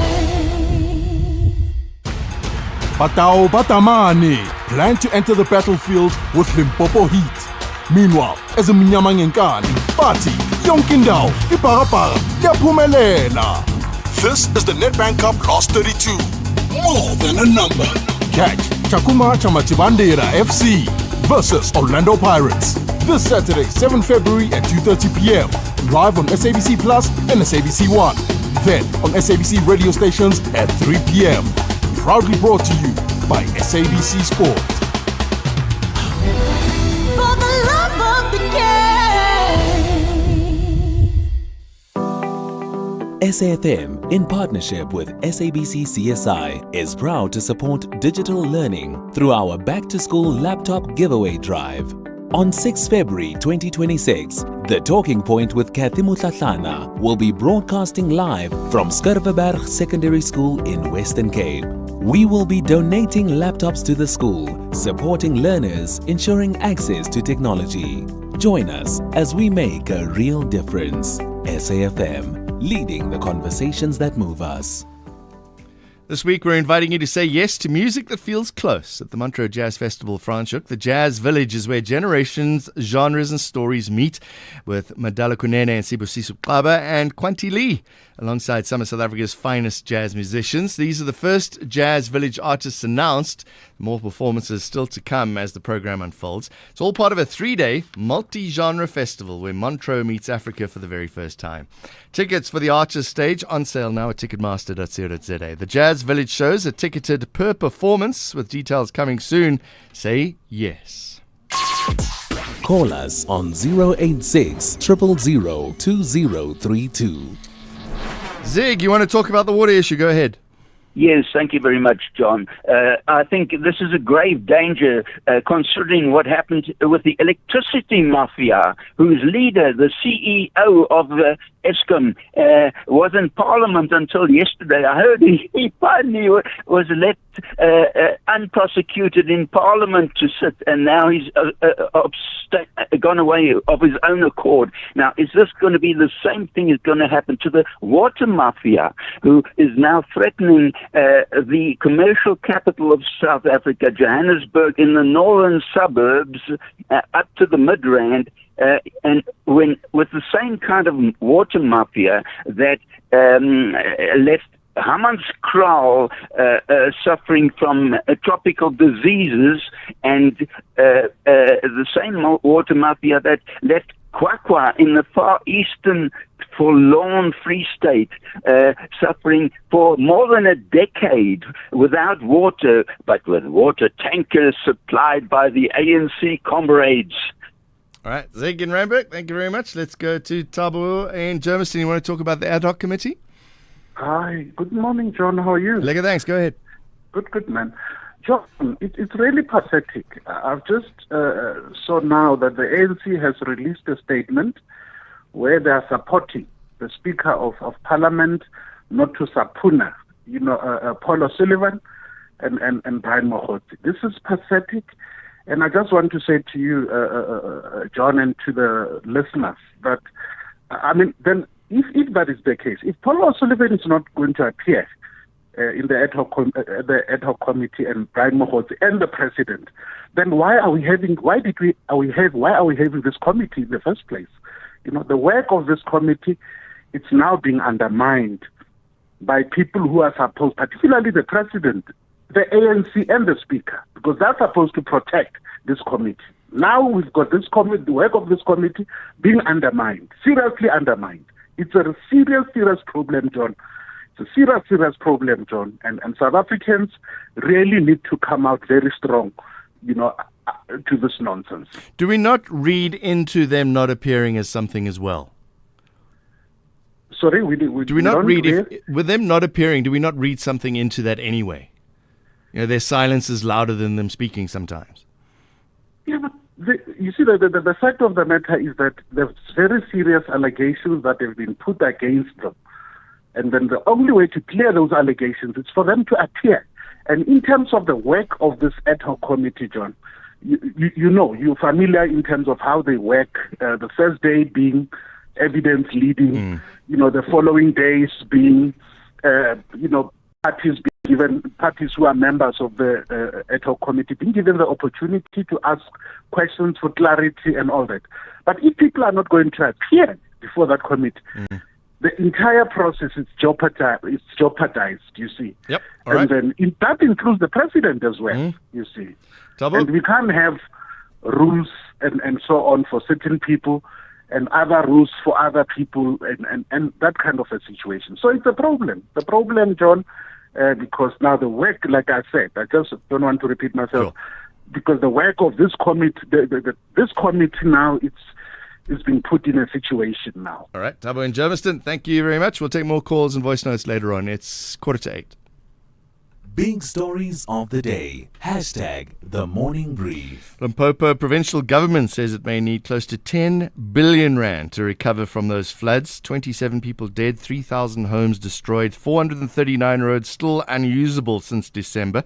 Emmanuel Mongwe is the media liaison officer for the Limpopo Department of Public Works, Roads and Infrastructure. Emmanuel, are you getting support from national government for all the needs you have?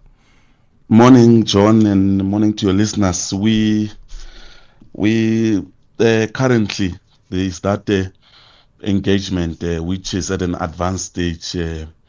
You'd remember that our disaster is that one that which is classified of floods and weather. So there are those engagement with the national government to assist, because we have had serious damage, particularly on roads and infrastructure in the province. There are many roads that which have been cut off, that which are access roads to schools, hospitals, tourism sites, and many other sites that which I may not have mentioned. But as we speak now, this is where we are with the engagements that are there, that which are to assist us to be able to bring back the situation to its former condition. Let's talk about how this is affecting the people first. Obviously, the roads are an issue. What's the water and electricity supply like at the moment? Well, there was that issue of electricity, that which the municipalities are dealing with it. The electricity has been cut off during those weeks of rainy or floods period. The electricity has been cut off, but as we speak now, many areas have been reconnected, and the water issue as well is being attended to. There are many infrastructure, especially particularly of water, that was damaged, that which has been attended to, and there is also that issue of water tankers that are on standby to assist those areas that which have been affected. But what I can say to you is that we have been largely affected, but like I said, on roads where bridges have been cut off, roads have been washed away, and now that has affected the movement. That is why you'd have seen yesterday the Premier Dr. Popira Matuba cancelling one of the annual festivals in an area that which has been affected, which is Palabura, wherein there was supposed to be a Marula festival there, and then the Premier said we are postponing that, or it has been cancelled for this year, to be able to deal with this immediate situation that we are faced with.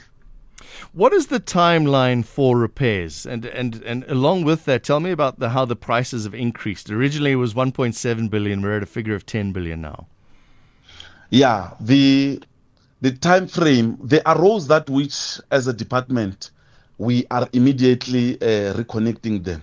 Because you'd remember that we have got our the Wednesday, that which is a roads infrastructure maintenance service delivery initiative, that which we use our own internal fleet to be able to deal with the situation, some of these situations, as and when we assess them. But there are those that some of them, they need a thorough assessment and engineers to assess them in terms of how long can we be able to deal with that. But there are those that which immediately we are able to deal with, and then there are those that of course we are supposed to wait and look as to how long can we take. Those are the ones that which require that budget. That is why even the budget, when the Premier was talking that at an earlier media briefing, she said we are still dealing with this situation. As and when we assess, then the amount changes, because some of these bridges, when our engineers go there, our technical team go there and assess, then you'll be able to understand that the damage is severe to an extent that the budget then has to go up. Emmanuel, you say immediate. In other words, are the roads being worked on at the moment, and people will be able to will be able to cross those rivers and bridges on Monday? Yes, there are those roads that, as we speak now, they've been reconnected. Right. Like I said, those that need an immediate intervention, when we assess them and the damage, of course, you might find that the damage does not need for one to wait for. We're short on time. Yes, the bridges are being connected and people are being able to move around now. Yes, okay. As we speak, yes, many bridges have been reconnected in as a temporary intervention, because you'd remember that people have to move from one place to the other. Temporarily, we have reconnected those bridges as and when we are still assessing the situation to be able to deal with the situation permanently. There is political parties warned about corruption and looting of these disaster relief funds. Is there going to be accountability, Emmanuel? Yes, the Premier and the MEC have emphasized on this matter to say it's not going to be a looting spree for those that might think that this disaster is an opportunity for them to loot. They said we will be working in terms of the guidelines of government, the Public Finance Management Act, that all those processes that needs us to work on, these supply chain processes and all that, we will need to work on them. We do not want to have a commission after this situation that there was a mismanagement of funds. Have to leave it there. Emmanuel Mongwe, thank you very much. Media Liaison Officer for the Limpopo Department of Public Works, Roads and Infrastructure. It's 9 minutes to 8.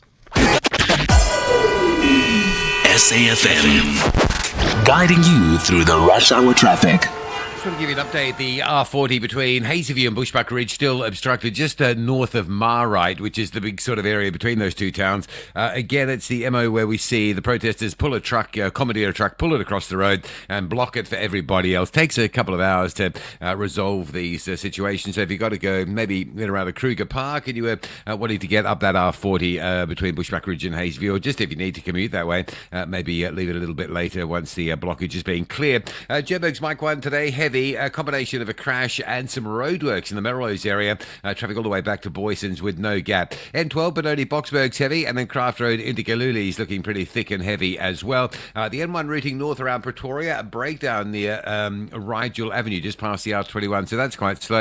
And if you're going into Pretoria, you're going to be asked to sit this morning on the N4 through towards the N1 highway. That's trying to get onto the highway, or trying to get through to Hatfield. And Paul Kruger straight through from Capital Park into Pretoria Central, really badly backed up as well. Durban, yet another breakdown. In fact, I think there's two at the moment.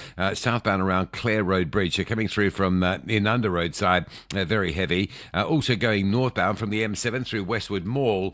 That's all quite heavily backed up for Friday into the roadwork section as well. Amunsum Toti through Prospector has eased. There was some big traffic there earlier, but no sign of that anymore. Cape Town, there's some water line works going on right in the heart of Wynberg. Main Road, just south of Piers Road, a really busy junction, is restricted, so just putting a lot of pressure around that Wynberg and Maynard Mall, Wetton Road, that sort of area. And in terms of highways, we're pretty much incident free this morning, but they are busy. M3 not as bad as normal, but the N1 from Plattercliff Hill is tight all the way through to the city centre, and traffic lights short timing Bloberg and Kuberg Road, so big traffic on both of those routes, the refinery side of Tableview. Rob Byrne, SAFM Traffic. Jon Gericke on SAFM. John and Fatulis, good morning. 7 minutes to 8 o'clock. It was World Cancer Day on the 4th of February, and Discovery Health Medical Schemes released new cancer insights ahead of World Cancer Day, and it's worrying. 3.8% increase in new cancer registrations, 7.1% rise in total numbers registered for cancer care between 24 and 25. Let's talk to the Chief Clinical Officer at Discovery Health, Dr. Nolotando Nematswerani. Doc, these are worrying numbers coming out of your medical scheme. Morning, John. I think let me maybe rather put things into context, because we don't want to raise alarm, but we want to encourage people to actually do the right thing.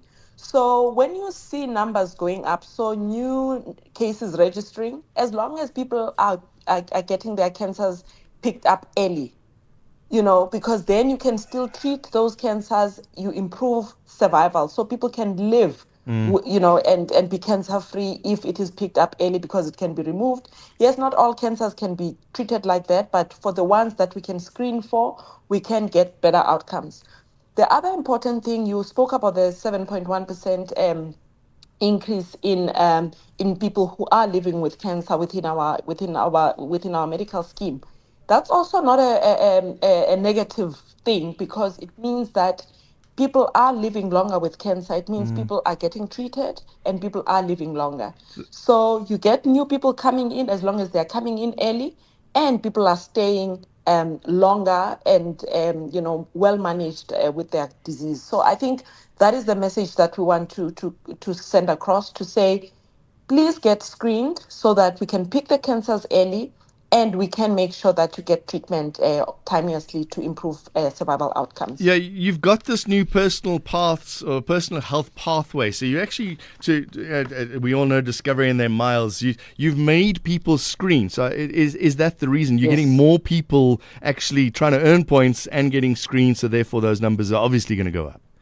Yes, no, definitely. I mean, we are seeing early signs of an increase in screenings, specifically for the cancers that, like your breast cancer, colorectal cancer, prostate, and cervical cancer. So we're seeing an increase in those cancer screenings.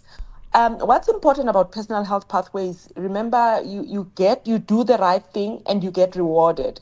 And here you get money into your personal health fund, which you can use for other health-related interventions. So it's very important to just highlight the importance of,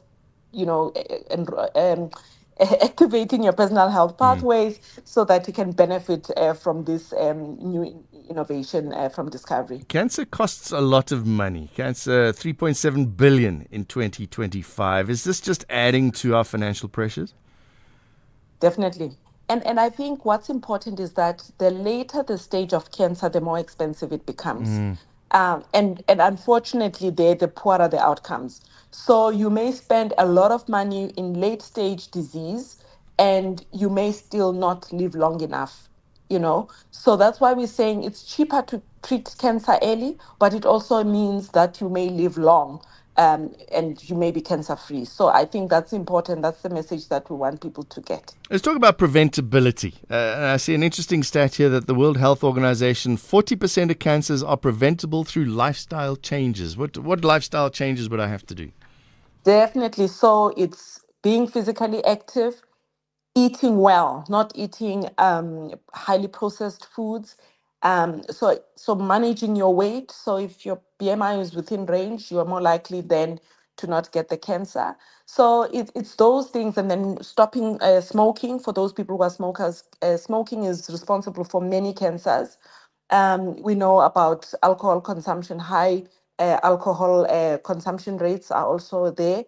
So it's really just being physically active, eating well, managing your body weight, not smoking and not drinking excessively. And then you, for some cancers, also just sun protection for those who are more prone to skin cancers. Yeah, so I think those are the basic prevention methods, and then you add your screening. Because if you look at cervical cancer and some of the prostate cancers, so the sooner in fact, colorectal cancer, so the sooner we pick up some changes, we can intervene effectively. So before you actually transition to the cancer stage. So it's really just those basics. Doc, how do you overcome, for lack of a better word, the ickiness of these tests? The top tests are pap smears, mammograms, prostate screening, and bowel cancer screening. They're all not lovely ways to have to experience a doctor. How do you overcome the ickiness? So firstly, let's start with cervical cancer, because the World Health Organization has put a target of eliminating cervical cancer by 2030. What we have actually implemented from last year in partnership with some of the big labs is self-sampling, where you don't have, we know the discomfort of having a pap smear. So now you can do self-sampling, which is much easier. You can do it in the comfort of your own home. This makes screening much more comfortable. Bowel cancer screening, you can do self-collection. Yes, it's uncomfortable to be thinking that you're collecting your own poo, but you do it once in a while. So it's not like it's something that you do every day. So bowel cancer screening you can do every 2 years. With cervical cancer screening, you do it every 5 years if you are not high risk. So it's not like you're always by the doctor's at the doctor's room doing this stuff, but there are now simpler ways, much more comfortable ways of collecting the samples so that people get screened. And the future for cancer, is it just going to get worse and worse because of these lifestyles that we're living in? If we don't change anything, the cancer incidence is going to continue to grow. We have to stop it. I mean, if we know that 40% of cancers are preventable, it means we can do this. You know, it's in our hands, like Mandela said. It is all in our hands. So I think it's just raising awareness, because a lot of people think once you say cancer, then it's doomsday. Actually, you can live. We know people who have been cancer-free for many years because the cancers were found early on and they were treated, therefore, effectively. Chief Clinical Officer, Discovery Health, Dr. Nolotando Nematswerani. Thank you very much. Brings us to exactly 8 o'clock. Outsurance is in the business of saving you money on your car insurance premium. If they can't, ask for 500 Rand. SMS out to 30754. That's out to 30754.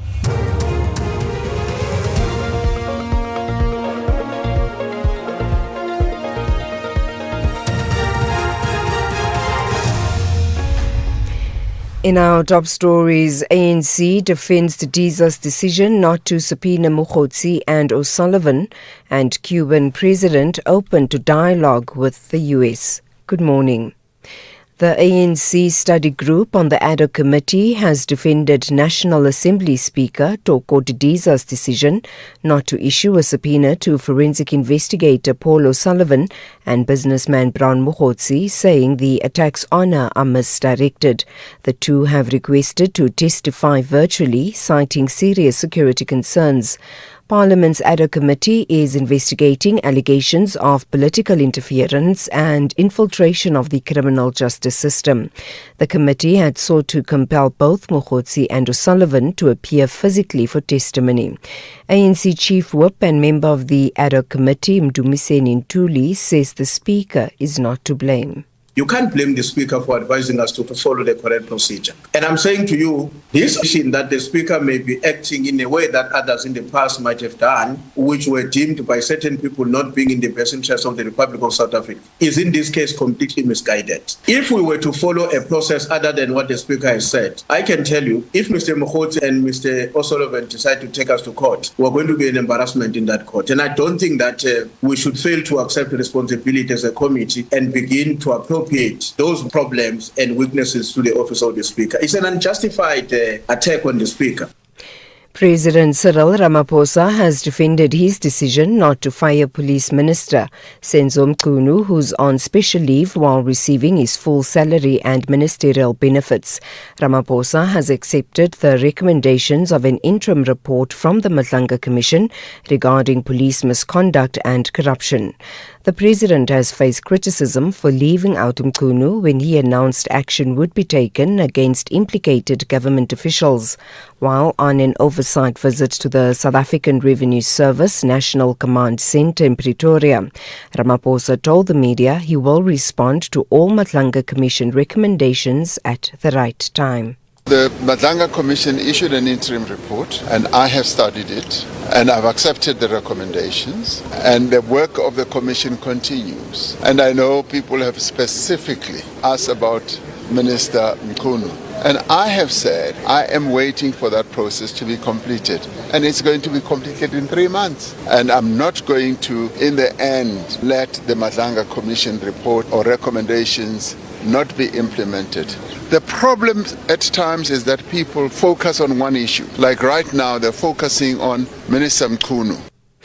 In other news, the pre-trial hearing of controversial businessman Vusimuzi Kat Matlala and 4 co-accused is expected to resume this morning at the High Court in Johannesburg.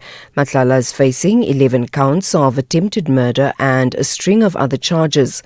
This relates to the failed assassination attempts of his former girlfriend Tebogo Tobejane, taxi boss Joe Sibonyoni and music producer Sienki Mukubong. Session Naidu reports. After spending several months behind bars, Matlala, together with his co-accused, will make their second appearance at the High Court this morning. During their previous court sitting last week, the matter was postponed to allow Matlala's defense time to engage the Department of Correctional Services to arrange for Matlala to be transferred back to a prison in Gauteng. This after he was transferred to a maximum security prison in Kokstad in KwaZulu-Natal. His attorney, Annalyn van den Heever, claims that this has significantly hampered their ability to consult with him in preparation for his pre-trial hearing. Western Cape Police have condemned acts of vigilantism following the discovery of the body of an unidentified man in Khayelitsha on the Cape Flats on Wednesday. Police spokesperson FC Van Wyk says police recovered the body in Walter Sisulu Street, Level 2. The man had sustained multiple injuries. The circumstances surrounding the incident are under investigation and no arrests have been made. Police have warned that mob justice is criminal and threatens community safety. And finally, Cuban President Miguel Diaz-Canel says he's prepared to hold talks with the U.S. after weeks of threats from the Trump administration. He says his government is working hard to solve an energy crisis exacerbated by U.S. efforts to block oil shipments to the country. Diaz-Canel, however, says the talks must take place from a position of equals. The White House spokesperson, Caroline Leavitt, dismissed the demand. I think the fact that the Cuban government is on its last leg and its country is about to collapse, they should be wise in their statements directed towards the President of the United States, but the President is always willing to engage in diplomacy, and I believe that something is taking place, in fact, with the Cuban government.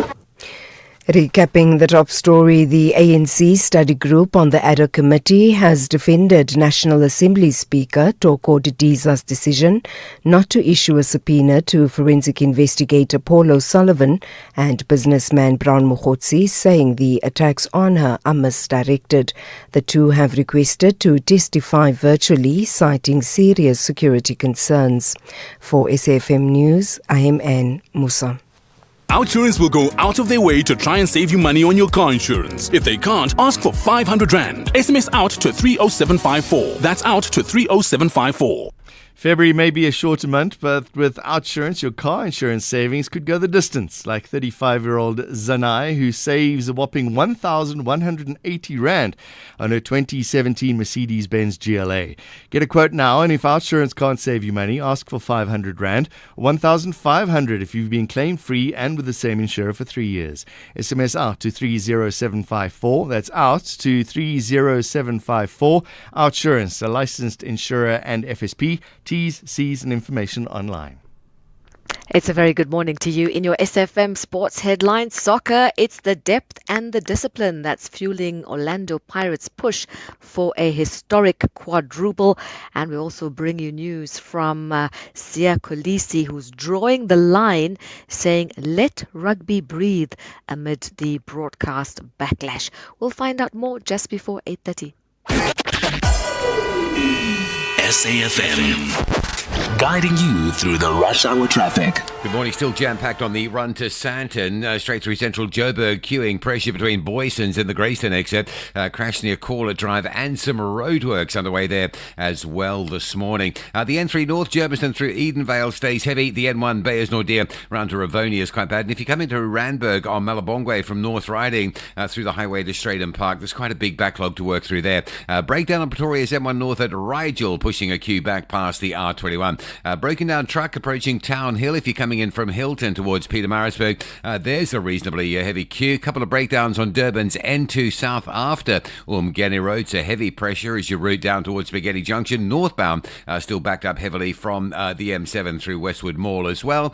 Cape Town, heavy pressure out of Tableview, light short timing Bloberg and Kuberg Road, so that's heavy. I think it's forcing a lot of traffic the other way, jamming West Coast Road Marine Drive up through Sunningdale Parklands, Tableview, all the way to Sunset Beach. With your traffic updates, I'm Rob Burton.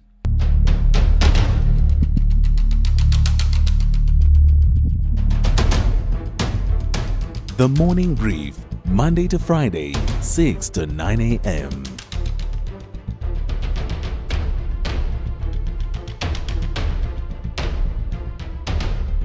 The Morning Brief, Monday to Friday, 6 to 9 a.m. 9 minutes past 8, Jon Gericke in for Tulas. Good morning to you. In a moment, VAT is changing. Do you pay VAT? You've got a business, maybe even a small business, and you pay VAT, what is it, every couple of months? I know that I give my I give my invoices and things to an accountant, and the accountant tells me I owe so much money. Well, apparently things are going to change a little bit with VAT e-invoicing being implemented by SARS. We will talk to South African Institute of Taxation in a moment and see what the update is there. And then we'll talk about mining. The mining in Durban is coming up on the 9th, from the 9th of February. A chrome producer is challenging the industry's default approach to community engagement, and it's a good news story. We're going to talk about that and take your calls and WhatsApps. Plenty WhatsApp messages come through today. We'll also take your phone calls. As always, phone lines 086 000 2032. You can send a WhatsApp voice note or a text on 0614 104 107. Good morning. Get Barter school shoes at Spar for 75 Rand when you spend 350 Rand or more and swipe your rewards card. Buy 850-gram Parmalat pre-packed cheese for 124.99 plus 300 megs free data on Spar Mobile, or 400-gram Parmalat or Melrose cheese slices for 59.99 plus 150 megs free data on Spar Mobile. Price is valid from 20 Jan till 8 Feb while stocks last. Only at Spar. T's and C's apply. The Glamour Boys want to raise a poster written Amakhosi Ajabulile, but the Green Eagles say they enjoy flying with 3 points. This is the CAF Confederation Cup. Do not miss out on Kaizer Chiefs versus Al Mazri Sporting Club on Sunday 8 February at 2:30 p.m. Live on SABC Plus and SABC 1. Proudly brought to you by SABC Sport. For the love of the game. Like a mother's love, Mama Money is always there for the things that matter most. This back-to-school season, when school fees need to be sent home, trust Mama Money to help you support your family with ease. With fees from just 2%, you can send money to over 70 countries across Africa, Asia, and Europe using the Mama Money app. Get started today. Download the app now, register, and make education happen. Mama Money. Mama makes it happen. Jon Gericke on SAFM. All right, let's talk about VAT. VAT e-invoicing is being implemented by SARS later this year. It's part of this SARS VAT modernization strategy, expected to change how VAT data is captured. Let's talk about what all of this means with Professor Keith Engel, Chief Executive Officer at the South African Institute of Taxation. Prof, thank you very much for joining us. What is this e-invoicing for VAT? Well, right now everything is manual when we're all on paper. So when you're on paper, it's a lot slower. So if you're typical in VAT, you collect everything in paper, you add it all up, and then every 2 months or every month, depending how big you are, you then submit your documents to SARS on a PDF version or something like that, and then SARS separately reviews it. And hopefully things come out right. You may get a refund or you may have to pay in. So everything is basically, well, it's not paper in the classic sense. It's a pretty slow process. And when you're looking at VAT, these things have to be, they happen a lot faster than, especially in retail and consumer business. It's supposed to have been rolled out from last year. Is it out and starting? No, we haven't got implementation yet. They're still waiting for a white paper. But I think there's a feeling that before the commissioner leaves, he wants to at least get a pilot going. We'll see whether they can do that. I think there are papers on there. But ultimately, they're hoping that everything get rolling out within the next 2-3 years. So it takes time. And frankly, you just can't zap it. Everything works at once. You talk about inefficiencies, which makes sense. Is this going to get rid of VAT fraud and people cooking the books a little bit? There is some hope on that. The theory is if you rely on e-VAT invoicing and all of that, that the fraudsters won't be able to be part of that system. Because it's going to be a rolling thing on a longer term basis, and you're not going to get these one-off fly-by-nights because you won't be able to connect to the system in that way. So I think that's the hope, and that's part of the hope on these things. But I don't think that's the main driver. But at least according to international experts, it should reduce some of that. I don't know. Somehow fraudsters seem to manage to do everything. So maybe it'll help. I'm not sure. But yes, but I think there are other advantages as well. If somebody's got a business now, even a small business or a micro business, what is it, $1 million a year I think they have to make. How will their life change? Well, it depends. As we get down to the system, hopefully in a few years, the bottom line is that what you have to do every 2 months, and with all your transactions, is you've got to have somebody review all the invoices, go through everything, and then you've got to upload it. And that takes time. And also with the chronic dates, it's easy to make a mistake. So if your operational systems with your people are on, a little short, all of a sudden you may miss a date. So theoretically, with automatic invoicing, you won't miss any dates anymore. So that would be the theoretical thing. And then, frankly, you won't have to have somebody sit and monitor it. At least that's in theory. I'm trying to understand how it works. So currently people are using QuickBooks or Sage or something like that. Are we giving SARS access to that? Yeah, I think what we're doing, look, in the simplest case, imagine that you're in a retail store. Mm-hmm. And when you're doing on the till, all of that information right now just goes on the till. You then put it on some documents, QuickBooks, or whatever you put it on. I'm not sure. There's GreatSoft and there's other ones. You put it on there, and once it goes on there, then you've got to upload it and send it to SARS. And so this process of getting it, loading it onto your internal systems, then sending it to SARS systems, then them checking it, they want something that's more automatic. Now, on the one hand, you also want something more automatic so you don't have to deal with it. It's sort of like, when we pay our bills these days, we much prefer to pay on e-debit orders than sending out checks. That's low. So in a sense that it could relieve a lot of that frustration for smaller businesses, that they don't have to worry about that calculation. On the other hand, a lot of this assumes that, software will solve everything. And while I believe that ultimately it will, you're going to find that there's going to be a lot of bumps in transition. And like, for instance, there's been a lot of discussion about AI changing everything. A lot of the big companies were firing people, not needing coders anymore. Now I'm beginning to hear they're hiring them back. So the systems, you hope that they're automatic, but I always say you got a long way for that. So it'll be steady progress as these things go. And I think one of the challenges there are two challenges. One is, will your systems be strong enough? But the other issue that I found that's limiting AI is that one of the problems is data collection. And if your data is a problem, then the AI goes wrong, or the automatic system goes wrong. And so for SARS, it's a big challenge. Now, it's not about, a lot of issues will come up, and it may not be SARS's fault, but each business is going to have its own systems. Now, in theory, if you are a modern shop and you're trying to run some stuff, if it's simple like retail, maybe that'll be easier. And so those systems will be easier. But VAT requires a lot more than just consumers at the end. You've got a lot of other transactions that go on between companies behind the scenes, B2B. One of the big issues I have is if we're going to have VAT e-invoicing, is government, other parts of government could be joining that effort.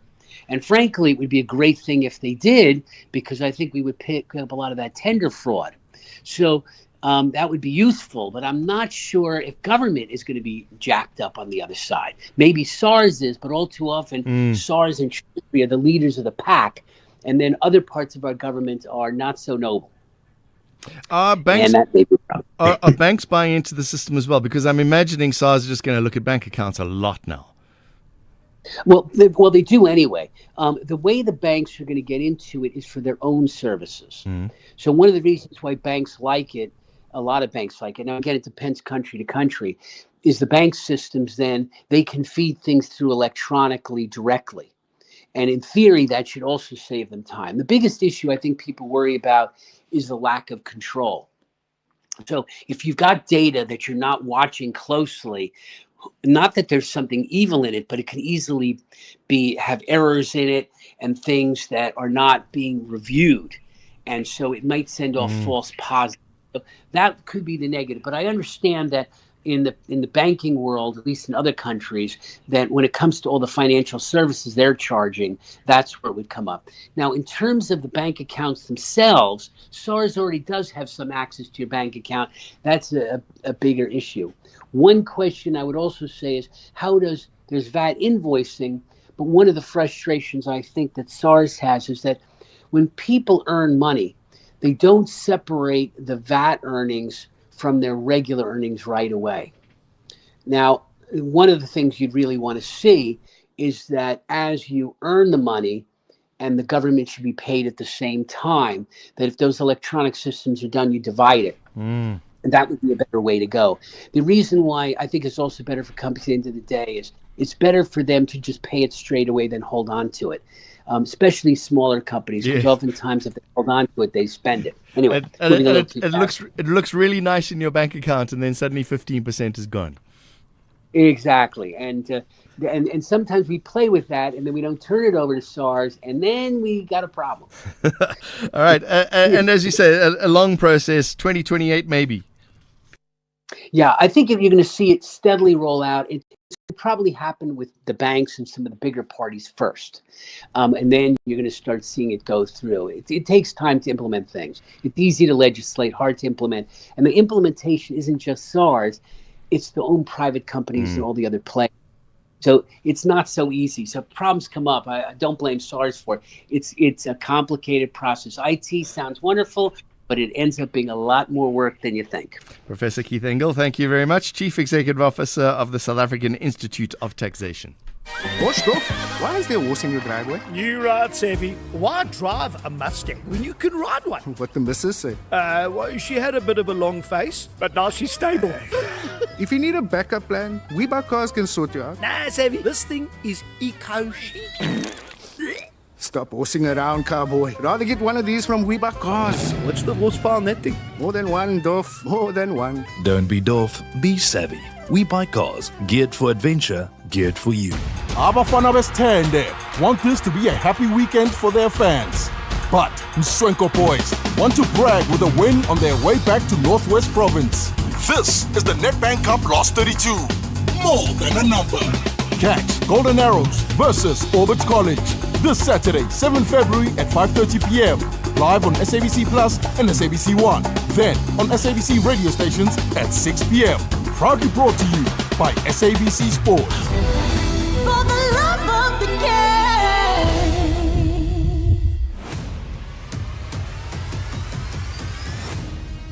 SAFM is streaming live now on Facebook, YouTube, and X at SAFM Radio. Sport coming up in a bit. Our opportunity to have, or your opportunity to have your say now. 086 000 2032. Let's start with some voice notes first. Morning, John. John, I last inquired here on your show about where can we report corrupt police, because we see them every day, we live with them every day. We just don't know the proper channels to report this corrupt police. Look at our country now. Where, if anyone knows, where can we report this corrupt police? Because police think that they are the law themselves. They are no longer law enforcers, they are the law themselves. Thank you. Independent Police Investigative Directorate has a toll-free number, 0800 111 969. You can also email, send a letter. You need the date, the time, location, and the individuals involved. You'll need to fill out a Form 2.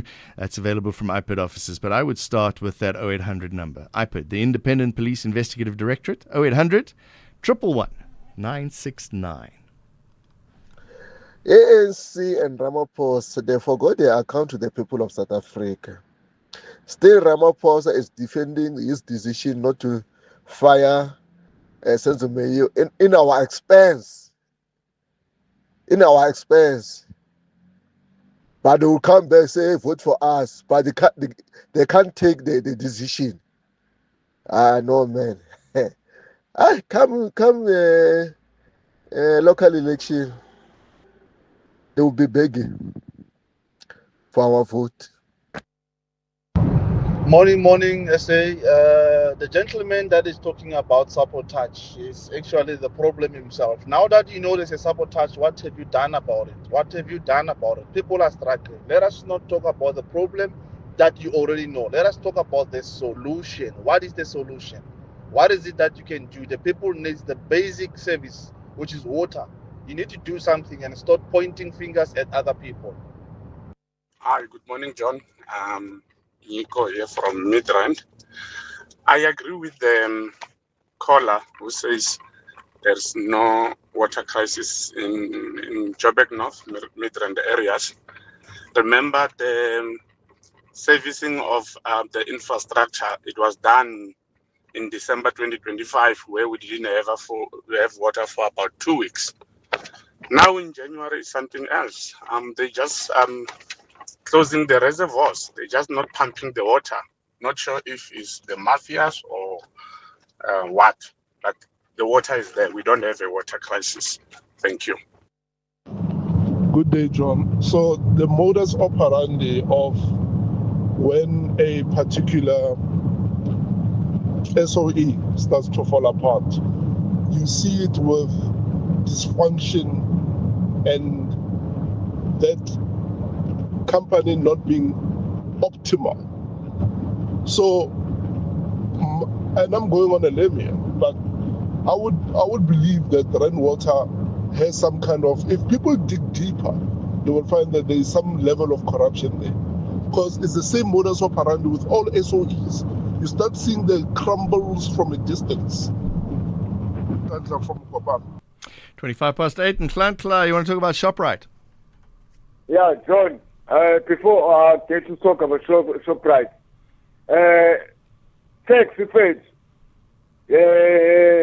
I mean, paying this in tax effects is not a good thing. More especially for businesses, because they get to open up businesses with their money, hire people, and still be demanded to pay more tax. Why they can't provide free land so that they can start their businesses and then at least start them smaller than tax rather than this. They will do everything on their own. When the business is running well, the government will come and collect money. It's not fair. And coming to ShopRite, my brother, ShopRite is selling expired food. I discovered that with my maid's need. Which one in particular in Klantla? In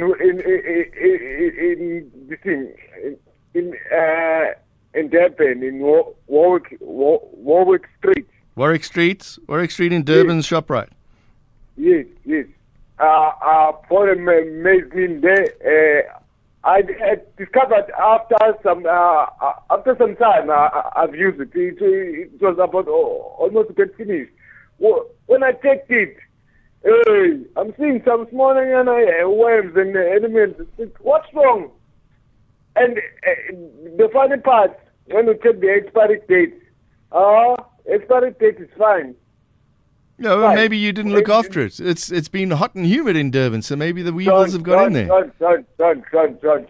It can never happen like that. We're not stupid. You see, the proper expiry date, you can check it on yeah, but you said it was fine, Klantla.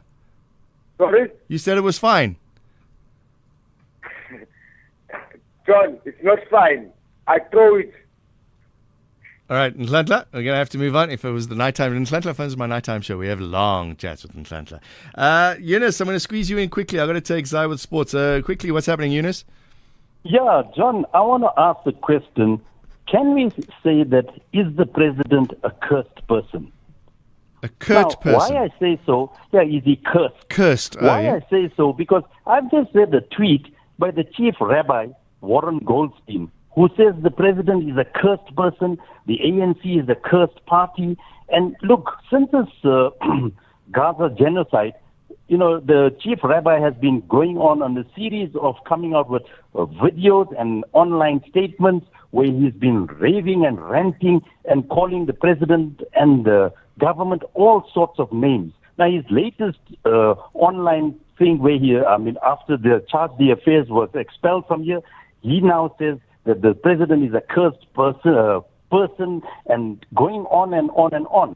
And to counter the Rabbi Goldstein, you have Joe Bluin, who's from the South, SA Jews for a Free Palestine. She's countered the chief rabbi, and she says, look, and to quote her, she says he's a fascist, racist, anti-Semite himself, and he should be expelled from South Africa.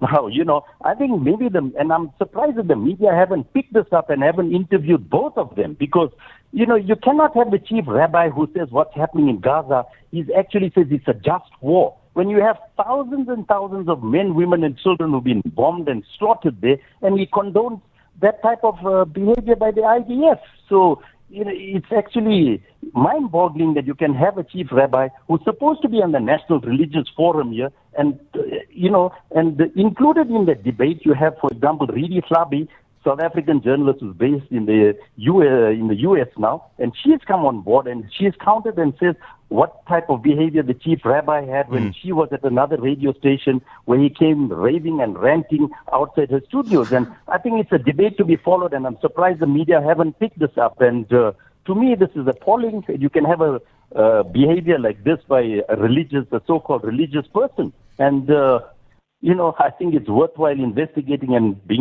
having these people interviewed. All right, Eunice, it's on the diary. We'll see if it's on the diary. Yeah, Chief Rabbi SA. If you want to see what he's been saying, you can find him on Twitter. Indeed, he says the last line is, and that is why the president is a cursed leader of a cursed party. He does a whole piece to camera there, 9 minutes video. If you want to see what he has to say, and you can comment on that on his social media. You're with SAFM Sports. We're going to have to delay sport a little bit. We'll do it after news headlines at 8:30. Good morning, I'm Anne Musa. In the headlines, the lawyers for businessman Suleiman Karim says they will move to file for a postponement of his appearance before the Madlanga Commission this morning. He had turned to the High Court in a bid to stop his subpoena before the Commission. However, his application was struck off the roll. The ANC study group on the ad hoc committee has defended National Assembly Speaker Toko Didiza's decision not to issue a subpoena to forensic investigator Paul O'Sullivan and businessman Brown Mokhotsi, saying the attacks on her are misdirected. The two have requested to testify virtually, citing serious security concerns. And Norwegian police are investigating the former Prime Minister over his past ties with the late sex offender Jeffrey Epstein. I'll have details on these and other stories at 9. SAFM, guiding you through the rush hour traffic.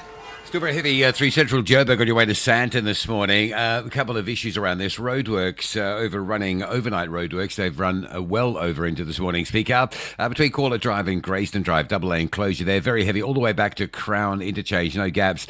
So very heavy on the highway, but a lot of traffic diverting and ducking off areas like Bramley and areas like Rosebank up Oxford and onto Rivonia through Rosebank Yolovo side as well. So not only the highway busy, but all those alternative routes to go north absolutely jam-packed as well. Durban, 2 breakdowns having a big impact. One on the N2 South at Clare Road Bridge. All dreadfully backed up coming through from Inanda Road on your way to Spaghetti Junction. And another breakdown on the N2 North before Mslanga. So quite a heavy queue back towards Kuamashu exit.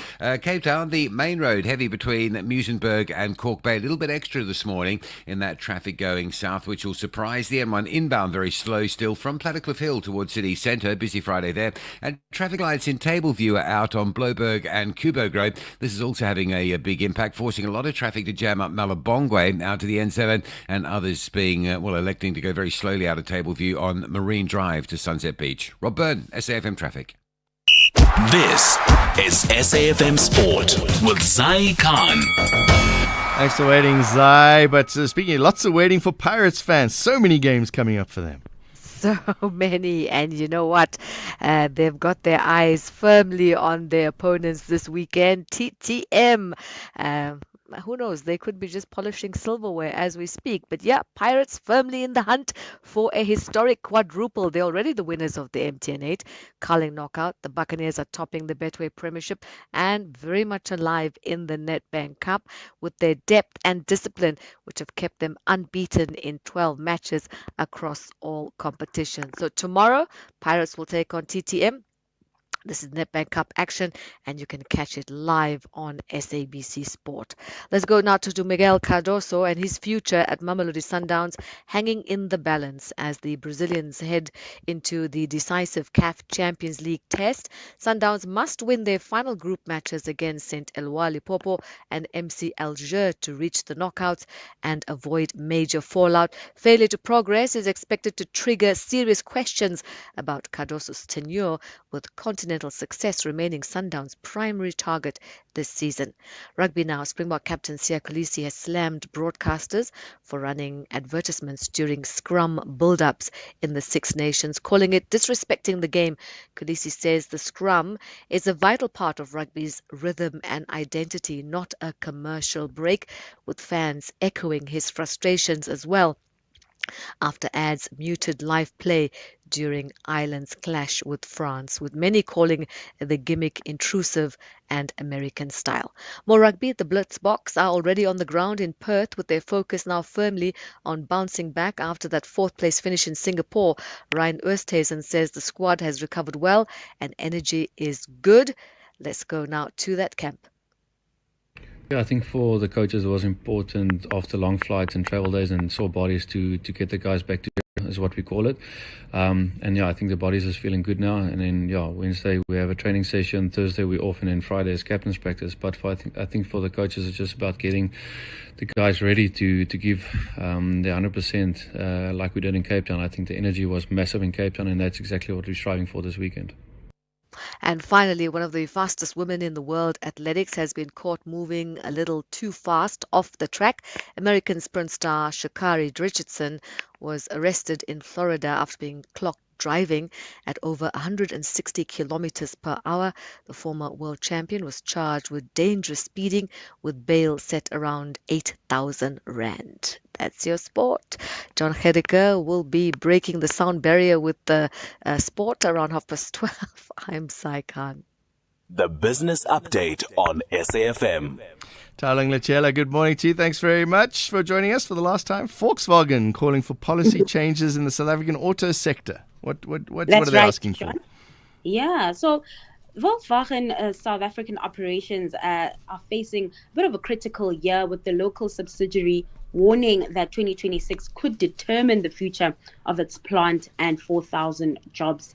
Now, in a MoneyWeb article, VWSA's leadership said the company needs clear, fit-for-purpose automotive policies to make a compelling business case to its German headquarters for new investments.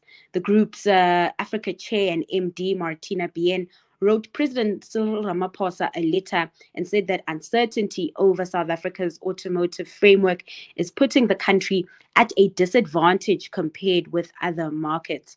Bien added that there is a business case in SA, but better options exist elsewhere. Now, industry experts warn that without swift policy reform, SA risks losing investment and scale in the sector.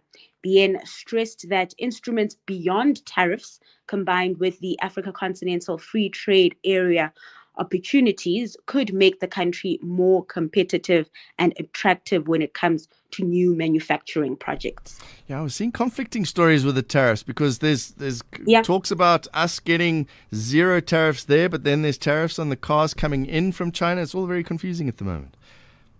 So what I do know is that in terms of tariffs, right, especially with the German automakers, the automakers that aren't necessarily Chinese and that have plants in SA have been sort of, there's been, a sort of conflict between the Chinese and the automakers that have plants in SA, because they're not necessarily investing in the country. So there's been a call for the Department of Trade, Competition and Industry to set higher tariffs for the Chinese automakers, so that it costs more to bring those cars into South Africa, and that kind of levels out the playing field. But there has been mixed reaction to that potential change in reform. All right, and some news from AMSA? Yeah, ArcelorMittal South Africa's results are showing losses narrowing and offering a tentative sign of stabilization as the steel maker navigates tough trading conditions and renewed talks with government. Now, the group reported an annual headline loss of 3.36 billion rand, an improvement from the 5.1 billion rand loss a year earlier, even as revenue fell 16% to just above 32 billion rands, and sales volumes dropped 12% to 2 million tons. Now, the top line was impacted by weak global demand, high electricity costs, and surging Chinese exports. Against this backdrop, AMSA says discussions with the Industrial Development Corporation could prove pivotal for its outlook beyond 2026, potentially supporting the reopening of its closed long steel operations in Newcastle and Vereeniging. Optimism has also been bolstered by recent government moves to ease competition rules and review trade protections for distressed industries, measures that could help shield the local steel sector from cheap imports and in turn protect jobs. And your market news this morning? So looking at how local markets are likely to open, I think we're in for another day in the red as global sentiment remains downbeat and gold trades below $5,000 an ounce. Over in currencies, the rand retracing some losses ahead of the market open, now trading at 16.21 to the dollar, 22 to the pound, and 19.12 to the euro. Oil also gaining momentum this hour, up 1% at $67 a barrel. And then equities are not looking good with U.S. futures in negative territory. Investors, of course, assessing big tech earnings while waiting for an employment report out later today. And then lastly, in Asia, trade mixed with some indexes turning green as we wrap up the first week of trade in February. Darling Lachella, thank you very much. She's back again on Monday. Have a lucky weekend.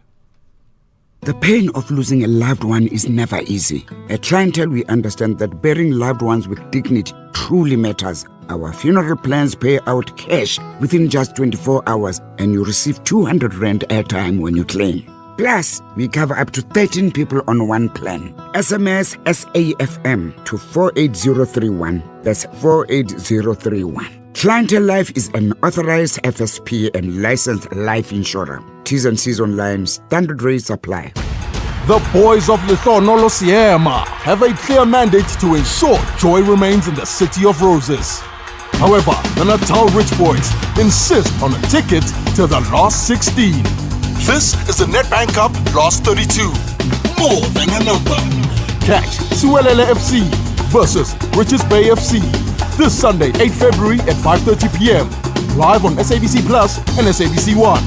Then on SABC radio stations at 6 p.m. Proudly brought to you by SABC Sport. For the love of the game. Eskom is upgrading old electricity meters with modern smart meters, giving you clarity, control and confidence. With your new meter, you'll be able to see your usage in real time, giving you the power to manage your electricity with ease. Smart meters are accurate and help Eskom respond faster to issues. Please allow their authorized installers access to install your new meter. For more information, visit the Eskom website. Eskom, redefining for a better future.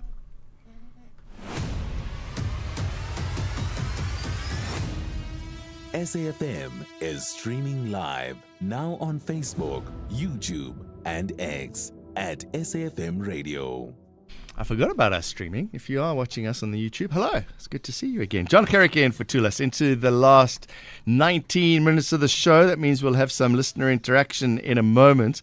Looking forward to those conversations. We'll take some of the WhatsApps, voice notes that have come through. There have been plenty there. But first, let's talk about what's happening in the mining world. The mining Indaba is in 3 days' time, 9th to the 12th of February.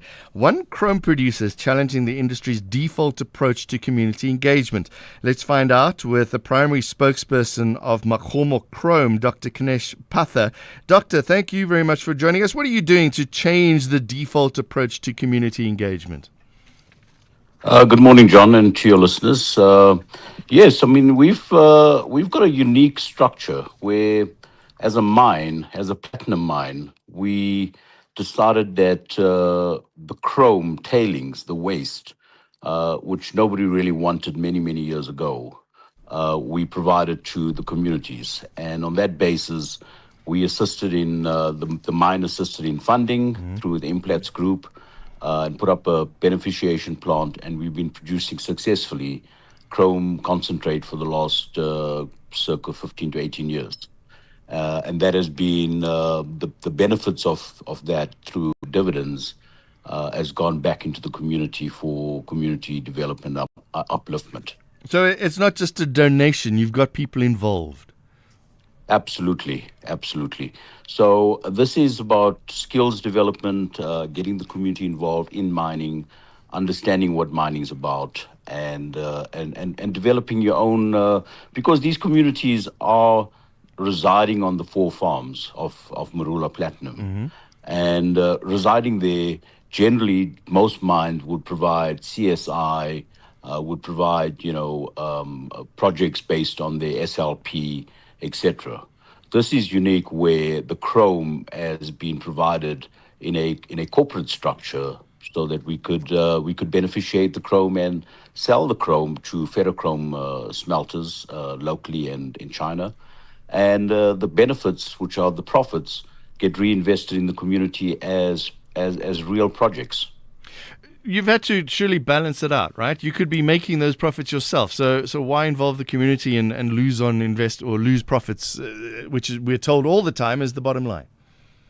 It's a commitment to the development of the communities. So as the communities develop, if you don't have your communities as partners, you would have lots of challenges. And unfortunately, the communities living in poverty need to be developed, but not as far as handouts are concerned, but as far as how do we develop them into, entrepreneurs along the way? How do we develop them into, businesses, etc.? So we took that view to build this with the community so that the community can at large become successful in their own right.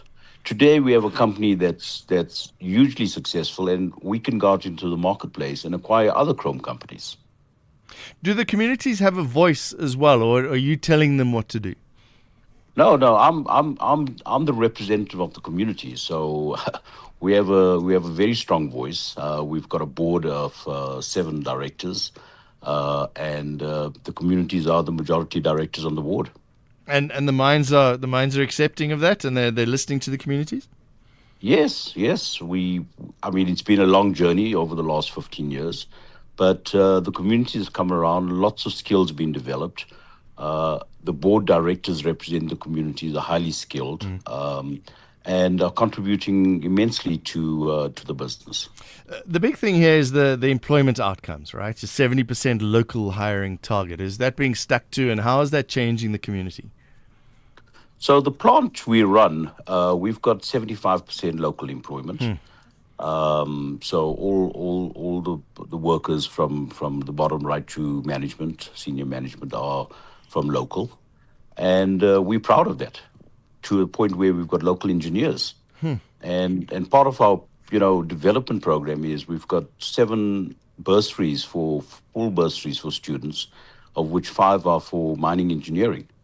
And 2 are chartered accountants. So, we see a great future developing over this next decade. It's a fascinating business model, especially from the mines, because they would see it as competition, right? If suddenly you're getting these small startups turning into big startups and eventually turning into big companies, they could be seen as competition, but this is very different. Yeah, it could be seen as competition, but it's commitment to development of South Africa. If the mines don't get involved in assisting their local communities, a community is a strategic stakeholder in any mine. And if you don't get involved in developing these communities to become standalones and to become successful on their own right, you're in for a tough time. And you can speak to probably most mines today, they struggle with their communities. But if we bring the communities closer to the mines and we work together hand in hand and create wealth and value, you would have a very successful mine. It's also going to change the face of, I want to say rural South Africa, because I'm thinking of mines out in far-flung areas, where instead of people leaving the small mining towns, they might actually have people coming in, giving the extra opportunities. Absolutely. So for us, the people that we've got working in our mines are people that have gone out and studied, they have come back to their local communities. Yes. So that is beautiful because, they're contributing back to the development of their homesteads and their local, families and communities. So that's great for us.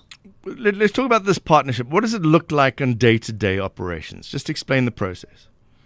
So we've got a company called Mahoma Chrome. The community owns 50% of that. and Implats owns the balance because they've got the mining right to the chrome. So they've ceded that mining right to Mokoma Chrome, and we've got an operation called Mokoma Chrome, and that basically runs the plant and produces the chrome. So the chrome basically is a waste material from the processing of the platinum tailings. And once the platinum is extracted through the mill, those tailings generally go into a tailings dam, and it's lost in the tailings dam forever until the tailings dam could be processed. We've got a plant in between the tailings dam and the mill, the platinum mill, and we then extract the chrome that sits there. And extracting that chrome is a spiral process. It's a technical process, and we remove the chrome, and that chrome is concentrate, and we then sell that chrome. That chrome is used in ferrochrome smelters, both locally and in China. Locally, we've had challenges with power issues, so the ferrochrome smelters have closed down. Government's, supporting a reopening of these ferrochrome smelters, and that will assist. And we, the chrome suppliers to these ferrochrome smelters. Operations day to day, we've got a full team. We've got a GM. We've got management. Like I said, 75% of the workers in the plant are local from the local 4 farms, and corporate. We run the corporate office. Basically overseeing the operations. It's all well and good when commodities are high like they are now. Can the communities handle if they slump and it starts losing money? We've been through that cycles. Right. So we've been in operation since 2010. So, the whole 2008 crisis dropped and prices dropped tremendously. So what we do is when we go through these cycles and there's a significant drop, we generally produce and stockpile. So Right. we have no debt. So that's Sure. the nice thing. We've got no debt. So we stockpile, and when the prices turn, we then sell. Sounds like a great story, and keep it up. And you're going to be sharing this at the Mining Indaba? Yes, we've got a stand at the Mining Indaba, and we want to really promote and exhibit the work we're doing, and also the projects we've done in the community. We've rolled out 7,000 homes with solar. We've taken people off burning wood in their homes and the fires. We've given them gas. We're going into a big water project to provide water. Now, a lot of these things you expect government to do, but the challenges out in the rural areas is difficult.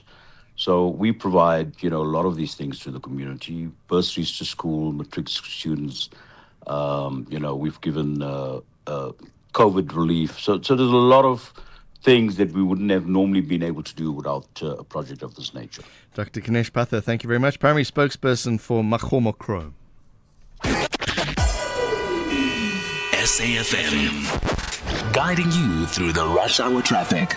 Still very heavy on your way to Sandton this morning. There's the roadworks which have overrun from last night between Corlett Drive and Grayson Drive. 2 lanes are closed. The highway is really effectively jammed from the Crown interchange, and that's only half the story. The other half the story is motorists diverting in obviously big numbers onto some local alternatives. So on the eastern side through Abbotsford, Oakland, routes like Scott Street and Pretoria Street badly backed up. On the western side, the run between Rosebank and Sandton via Lovo going up Oxford and Rivonia is heavily backed up as well. A lot of pressure between Joburg and Sandton on the highway because of the roadworks and on the alternative routes as well. R24 coming in from the airport, just jammed up on the run into the N12 merge to get yourself into Galilee's interchange. The R21 roadworks continue near Olifantsfontein Road. That's slow for this time of day, which is a little bit unusual. Will be heavy again this afternoon with the bigger volumes. Durban breakdowns on the N2 southbound, just past Umgeni Road. Been there all morning, still slow on your way to Spaghetti Junction. And a breakdown going up towards Komashi, which has been cleared, and traffic is starting to move through. Some roadworks between Sabaya and Gateway causing southbound delays. And Cape Town still very busy out of the Tableview area. Lights on Bloberg and Kuberg have been short timing, so that's backed up both of those roads down by the refinery. And it's just, I think, forcing a lot of extra traffic out the other way to jam up Marine Drive to Sunset Beach. Rob Byrne, SAFM Traffic. In life's most challenging moments of loss, compassion can be your greatest comfort. You shouldn't have to face the financial burden of losing a loved one by yourself. Rest assured, Clientele's funeral plans pay out cash within 24 hours. You can cover up to 13 family members on one plan, ensuring all your loved ones are taken care of, and 3 children are covered at no additional cost. With Clientele, you are not just buying a plan, you are also buying peace of mind.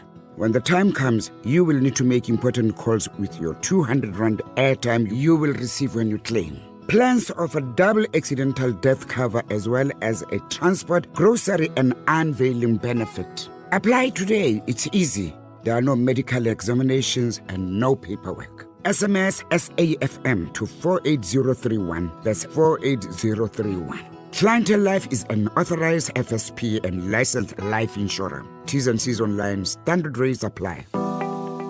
SAFM, in partnership with SABC CSI, is proud to support digital learning through our back-to-school laptop giveaway drive. On 6 February 2026, The Talking Point with Kathy Mutlatlana will be broadcasting live from Skurveberg Secondary School in Western Cape. We will be donating laptops to the school, supporting learners, ensuring access to technology. Join us as we make a real difference. SAFM, leading the conversations that move us. The Cherries won victory as a cherry on top of home ground advantage. Backwards, still there for Bournemouth. Not bundled home yet. No, it is. Bournemouth 3, Liverpool 2. Stoppage time was up. Meanwhile, the villains believe regular wins will position them in the top 4 bracket. Oh, what a goal! Emiliano Buendia salutes the Villa fans. Some lovely approach play from Aston Villa, and what a finish from Buendia. Straight into the corner. This is the Premier League. AFC Bournemouth versus Aston Villa, the Saturday 7 February at 4:30 p.m. Live on SABC Plus and SABC 3. Proudly brought to you by SABC Sport. For the love of the game. Watch off. Why is there a horse in your driveway? You right, Savvy. Why drive a Mustang when you can ride one? What the missus say? Well, she had a bit of a long face, but now she's stable. If you need a backup plan, We Buy Cars can sort you out. Nah, Savvy, this thing is eco-chic. Stop horsing around, cowboy. Rather get one of these from We Buy Cars. What's the horsepower on that thing? More than one, Doff. More than one. Don't be Dorf, be savvy. We buy cars, geared for adventure, geared for you. For over 60 years, African artists have performed at Montreux. Now, Montreux comes to Africa. Say yes to the Montreux Jazz Festival Franschhoek, presented by Nedbank. 3-day multi-genre celebration with 2 stages, African voices and unforgettable collaborations. From Salif Keita and the Archers to Madela Kunene and Sibosile Klaba in the Jazz Village. This is music with depth and connection. Tickets for the Archers stage on sale now via ticketmaster.co.za. Say yes. Call us on 086 000 2032. Calls and voice notes for the last 3.5 minutes. Just one text has come through. I hope Taoleng is listening, because somebody says, "Morning, South Africa. Taoleng is the morning star." Yes, wake up to the morning star. Let's take voice notes. Plus, the problem of water is it's a very serious. Even us at Machabing, I'm staying in Ventersburg. Those people who delivered water for us, they just pop in. They don't inform people, and then you'll see that you have to go and fetch water something like half a kilo or kilometer away from your house. That is a problem. That is problematic, and they are very stubborn, those guys. They are very stubborn, the guys who's driving those trucks. This is not good. These people, they promise us a better life, but there is no better life, and we pay the services. Man, it's not right. Good morning, SAFM. Morning, John. It's Unati here. You know, when it comes to infrastructure failures, we are always blaming politicians, whereas there are people that have been employed, not politicians. but officials, government officials, municipal officials, all those employees that have been given these responsibilities, but they don't do them. And we don't call them into order. We are always blaming politicians, but it's officials that are not doing their job, and they are, they are employed and they are paid to do so, but they don't. SAMU, NEHAUS, all these unions that are representing government employees, we must call them into order. They must call their members to order so that they start doing their jobs. They are the ones who are failing us, our brothers and sisters that are employed in the system that do not do their jobs. You're not wrong. You're 100% correct. But Zalma's just made a point now to say that, and the analogy she used was her father's the head of the household, and it's her father's job to oversee that she does her job correctly and goes to school and is fed and makes sure that they're doing their job. So the reason we blame politicians so often is because it's their job to oversee that those individuals do their job. If they don't, they shouldn't be doing their job. Good morning, Tulasizwe. I'm Takatayo in Mangwevini, Landi location, Kofi Vaba. 9-kilometer wall that is about to be built by the Western Cape government to secure N2. I support it because there's a lot of incident happen on that N2. People are being stoned and some are hijacked, so it's going to be safe now because that is the road that is along at the airport, DF Malan Airport in Cape Town. So I so wish it can pass so that the lives of the people can be safe. I think we need to think about the lives of the people. We mustn't be so used in seeing bloodshed in the Western Cape. Thanks. Good morning, SAFM listeners. I'm a bit disappointed with the response from President regarding the recommendation by the Madlanga Commission. He made no mention of Minister Senzo Mchunu. It seems like the government officials will take the fall on this one, but the bigger fish will survive again. It's a bit disappointing. Pretoria. That's the show. Thank you very much. Tula's back again on Monday. Zelma pushed the buttons. Tabello and Melissa produced the program. Kathy's in the Western Cape. It's 9 o'clock.